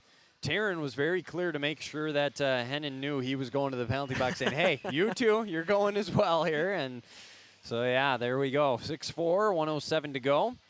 It's unlikely in any hockey game you're going to score 2 goals in a minute 7. It could happen, but regardless, like I said, Bo, I think there's a lot of positives for Crookston to take forward the rest of the season. Oh, for certain. I mean, they've had their hiccups and they've had their lapses where you can tell they need to work on some aspects of their game, but as you've been saying all night, because it's such an important thing, especially in high school athletics, the progress you see in a year time, it's been actually not even a full year time technically, but it's been a different team. That's for certain. I mean, to come back down 4 goals to make it a 1-goal game and really don't have that quit in you. I mean, it's been a really impressive thing to see that, and I think there might have been some questionable no calls that I think the Pirates would probably put out of this. I mean, personally, I don't know. They were more gray than anything, but nothing too blatant, I would say, if you are going to argue for the case of the Pirates. But either way, I mean, you got to that's the game of hockey. You're not going to get every call headed your way. But so, yeah, definitely something to take some positives out of this. Again, moral victories are not good victories, but you'll take them. Empty net here for the Pirates. Face off in the Bearcats zone. 1:04 to go. Dota has it, settles it down. Again, they got the extra man out there. He's battling Olsenowski on the board. We're under a minute to go. Puck being held in that corner. Dota tries to break out. It comes free. Bearcats come the other way with it. They have a chance, but cut off. Nice job by the Pirates to dump one back in deep. But again, they got to do more than that. They need a couple of goals here. With it here, Settling it down is Kelly. He tries to drop one off. That got picked off. Looking to send one all the way down. It's going to go wide of the net on the shot attempt from Ethan Hansen. That'll be an icing with 35 seconds to go. Well, again, in high school, as we mentioned, you know, the icing's not going to affect you as much. Granted, both these teams are keeping the lines on there, but after our timeout, these players are a little more fresh. But, yeah, you can take those shots down net. It's really not going to hurt you. Absolutely. Here's a face-off won by the Pirates. Larson gets it left point, drops one off to Doda. Doda along the far side, went behind the net. Settled here by the Pirates. Shot from Demmer. That hit off a stake, goes into the corner. Play resumes here, or keeps going. 20 seconds and counting. Another one sent down by the Bearcats. That goes wide. That'll be another icing with 15.6 to go. I'll give the Bearcats credit. They weathered the storm here because 2 quick goals from Jack Doda. 9 seconds into the third period, and then a couple minutes later, made it a 1-goal game, but they did a nice job of not panicking, and they're going to get rewarded with a win here. It's just kind of a matter of what the final score is going to be. There's the face-off. Comes out to Demra, 13 seconds. He'll try and shoot one in. It goes wide left over into the corner. 9 seconds to go. Kelly back behind the net, 6 seconds. They're just going to hold it in the corner there. Doda comes out of the pack with it, 2 seconds out in front, and that'll do it. The Pirates in the home and season opener, they're going to fall to Kittson County Central by a final score of 6-4. They will drop to 0-1 on the year. The Bearcats improved to an impressive 3-0, and in their 3 games, they've scored 21 goals, and the offensive attack was on full display once again here tonight. We got a lot coming up in the post-game show. We'll talk with Coach Josh Hardy. We'll break down the scoring from that final period and the game in general, and we'll go over all that and more here on the post-game show. Again, we'll have a full story, pictures, stats, scoring, more on our website, KROXAM.com. The saves all there later on this evening. We'll take a break. When we come back, we'll dive into the postgame here on KROX. You're listening to Crookston Pirate Boys Hockey here on the Voice of the Valley. It's always growing season here at United Valley Bank. We're focused on growth for our customers and communities, success for farms and businesses, and improvement for ourselves. Partner with us, and you'll see firsthand just how much the right hometown banking team can change your perspective. Together, there's no limit to the heights we can reach. United Valley Bank, our roots make us stronger. Member FDIC, an equal housing lender. Harvest is more than the act of reaping what you've sown. It's the culmination of months of hard effort, along with a few weeks of working 24/7 to bring the crop in. At Sesvanderhof, we're continuously working to develop sugar beet varieties that thrive despite the pressures from disease and the challenges of nature, so that you can end each harvest on a high note. Because sharing the pride of success starts with sharing the passion to achieve it. Sesvanderhof, a passion that grows.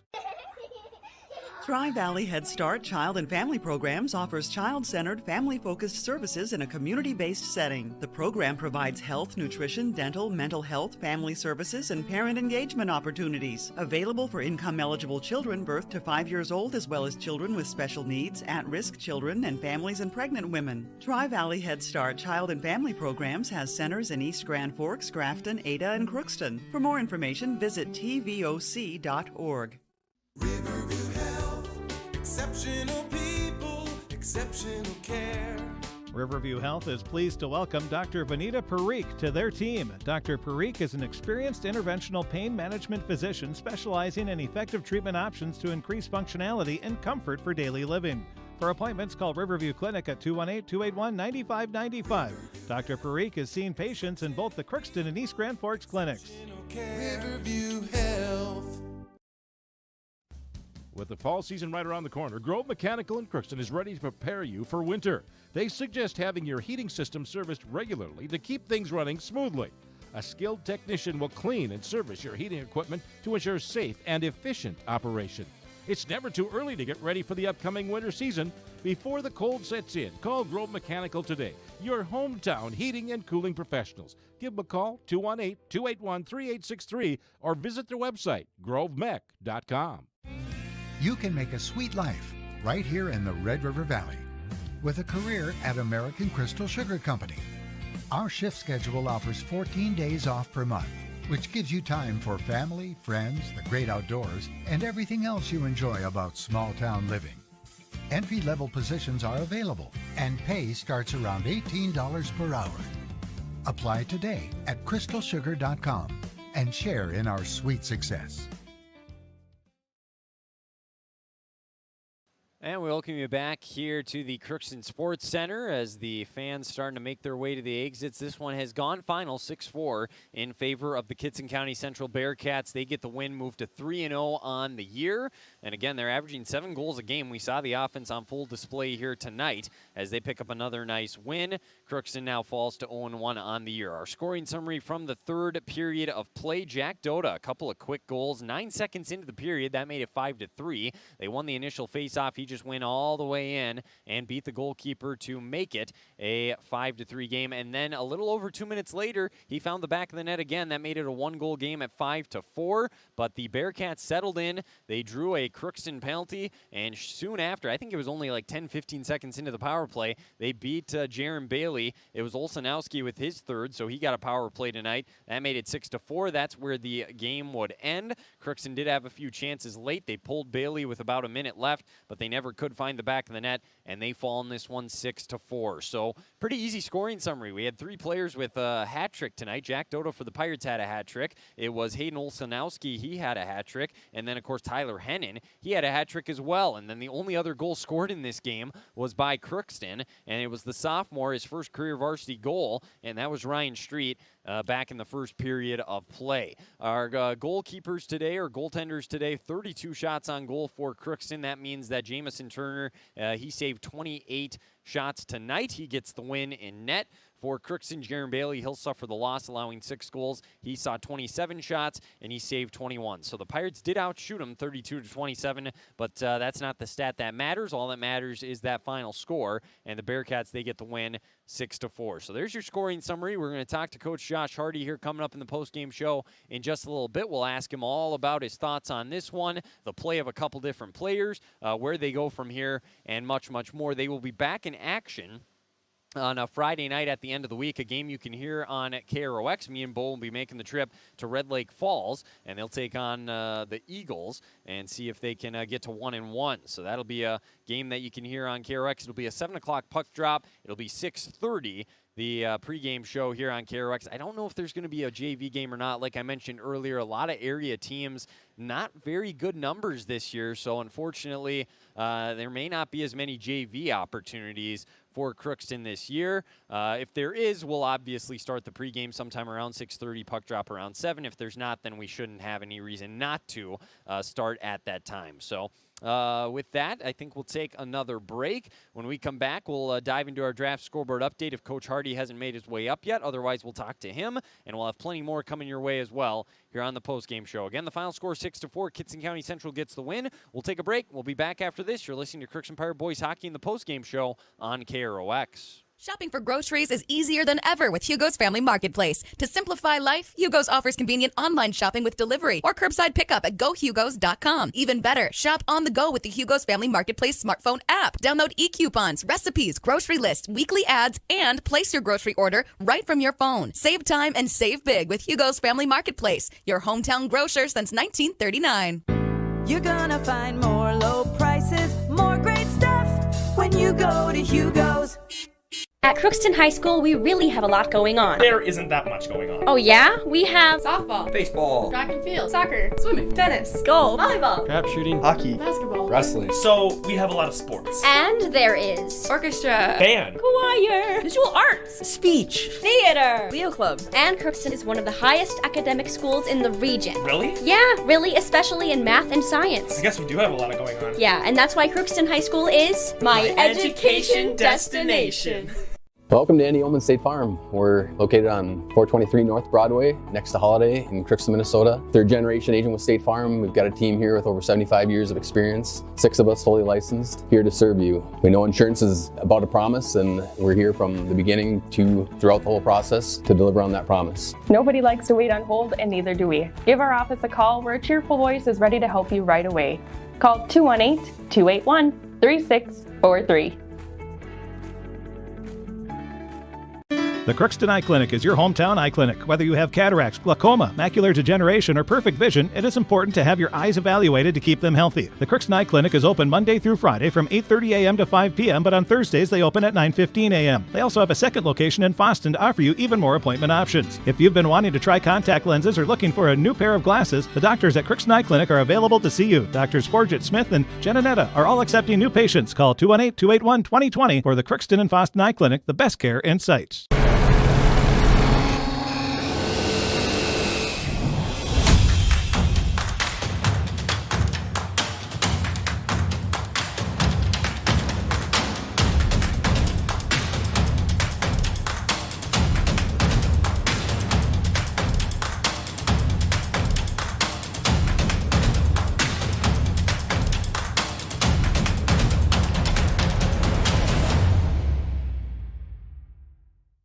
Ever wonder what your city government does for you? They provide police and fire protection, emergency and disaster preparation, building code and zoning enforcement, street repair, cleaning and snow plowing, curbside garbage and recycling collection, plus spring and fall cleanup weeks. They deliver safe drinking water and maintain a wastewater system. They care for 22 parks and provide year-round recreation activities. They give loans for economic development and housing. They do all this and much more with the help of your city employees. Crookston Sports Center on this Monday night. Again, the final score 6-4 in favor of the Kittson County Central Bearcats. They beat the Crookston Pirate boys hockey team in the home and season opener, and they moved to 3-0. Crookston, of course, 0-1 now on the year. Let's take a look at our draft scoreboard update for you here. We'll talk to Coach Josh Hardy in just a little bit. This scoreboard update brought to you by Draft Sports Bar and Grill in Crookston. They are closed on Mondays, but again tomorrow, if you want to head on over there from 5 to 9, you can get a good deal on a burger. You get buy one burger, you get the second $3 off. And they got great nightly and lunch specials all of the other 6 days that they are open. Give them a call at 1183 if you do have any questions. 281-1183.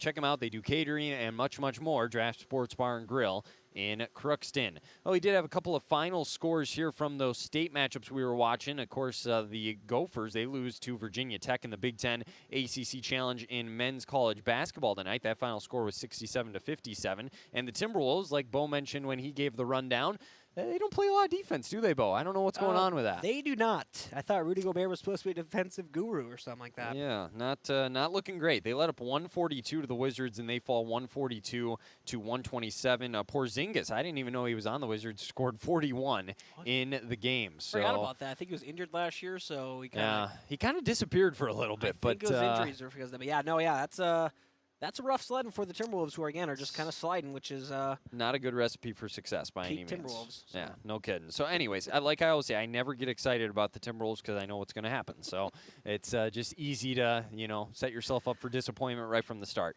Let's see if we have some of the final scores from our high school sports tonight.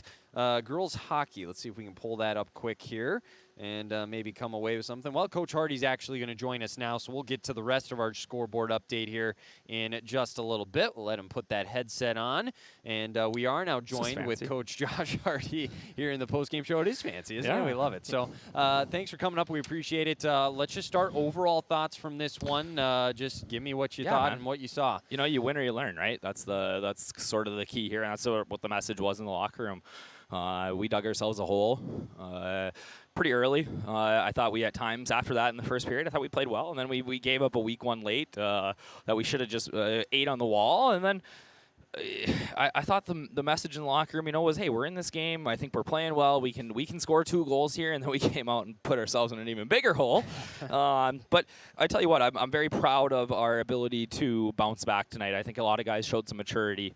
There was not a lot of bickering and pointing fingers on the in the locker room or on the bench, and guys were picking each other up. Caden Edwards was having a tough time. Thought he should have had a goal there, and to watch his teammates come over and say, hey, you got this. Let's go. Let's pick it up. Guys that were playing and guys that, Dalton Duluth didn't really get into the game tonight, but he was the first one there saying, hey, Eddie, you got it this period. Let's go. And that's a good sign for us. I'm excited about what we saw in the third period. I thought we showed some jam in the third period, and we had some young guys out there that we made some mistakes tonight. We had some first period jitters, some first game jitters, and as the game went on, I thought everybody kind of figured it out a little, and we just were a little too late at the end there. We're not going to win a lot of games when we give up 6 goals.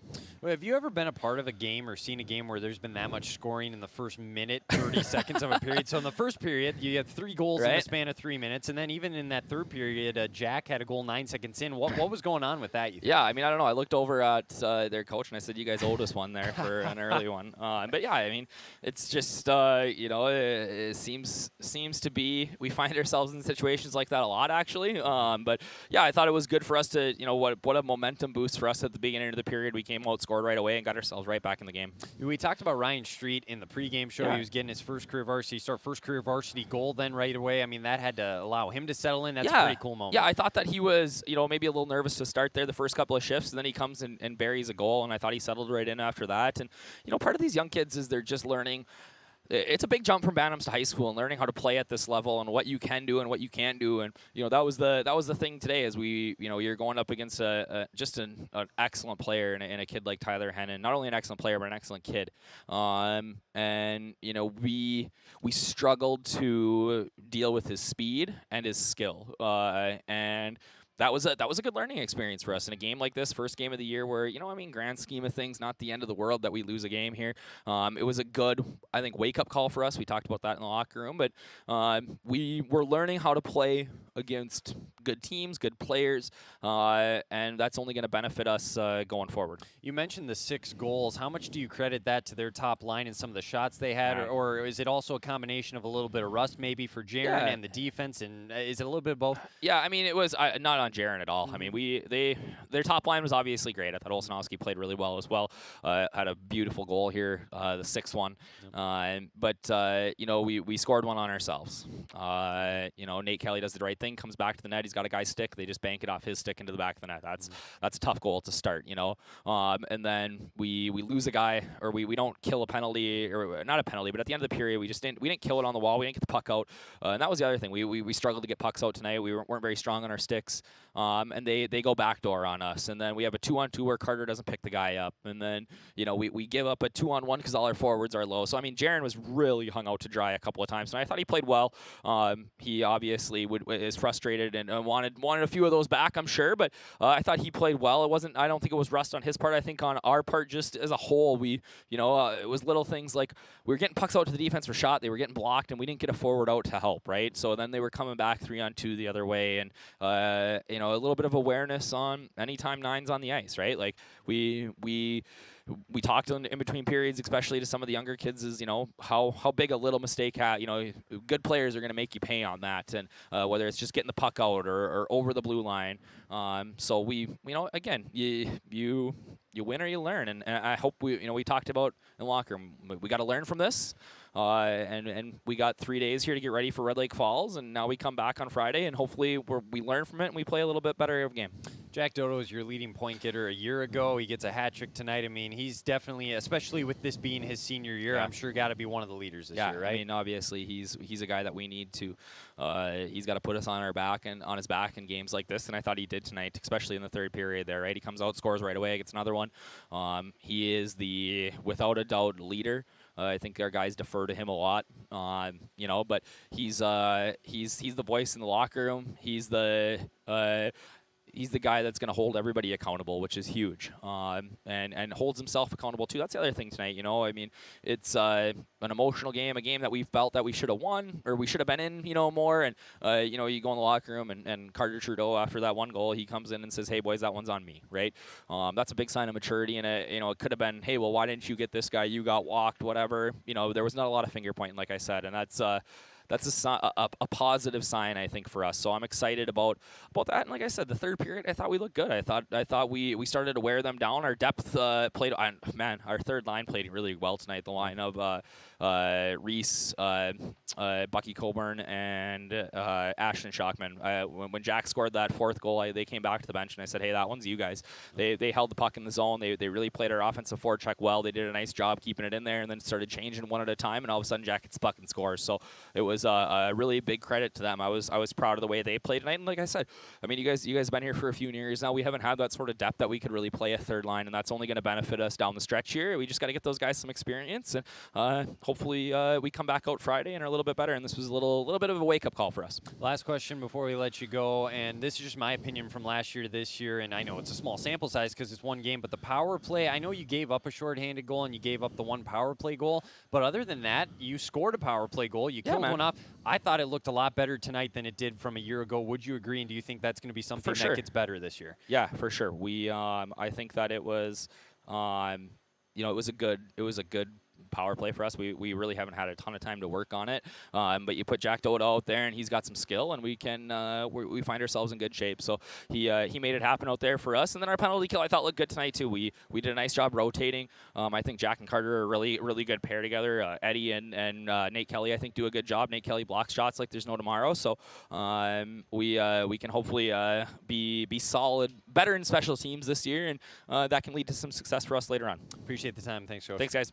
Coach Josh Hardy joining us here in the post-game show. We'll have his comments on our website later tonight, KROXAM.com, so look at that there. We will take one last little quick break. When we come back, we'll go over those last two scores. We'll just go over the scores now, and then we'll sign off, actually, I think, and then get you on your way. So, again, I was going to look up the high school scores, and sometimes they're up, sometimes they're not. I didn't see them. I checked on our app that we usually Did you? use. Okay. They were not updated. I was going to look there, so we'll just have to get those later on. Again, the only games really going on, there's only 2 boys games in the entire state tonight. This was one of them, and then the only nearby area game was Elk River at Moorhead for hockey, and then in girls basketball, Grafton, North Dakota was at Stephen Argyle, and Red Lake County Central was at Goodrich Grigla. We'll get those added on our website once they do go final, so be looking there at KROXAM.com, and we'll have those up there here soon. But other than that, again, the final score 6-4. We'll have some pictures. We'll have Coach Hardy's comments. We'll have the saves and much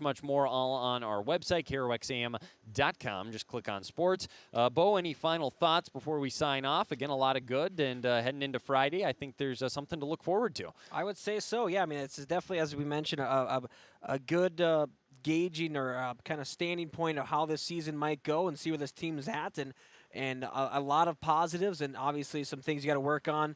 But first game of the season, again, when you're down 4 goals to come back and make it a game, you can't be too mad about that. Obviously, you couldn't come all the way back, but a good performance, and we're going to just see more and more as this young season progresses. So, yeah, looking forward to Friday. Yeah, it should be a good one. Again, we'll be there for the calls. We'll be listening for that on Friday night, and they'll try and get to 1-1. That'll do it here from the Crookston Sports Center. For Bo Melby, this is Weimerl signing off. Kittson County Central gets the win 6-4 over the Crookston Pirate boys hockey team to start the 22-23 season. They'll be back in action on Friday night, taking on Red Lake Falls. Kittson County Central improves to 3-0 on the season. You can find all the scoring, the saves, the comments, pictures, and more at KROXAM.com. This has been Crookston Pirate boys hockey in the season opener right here on KROX.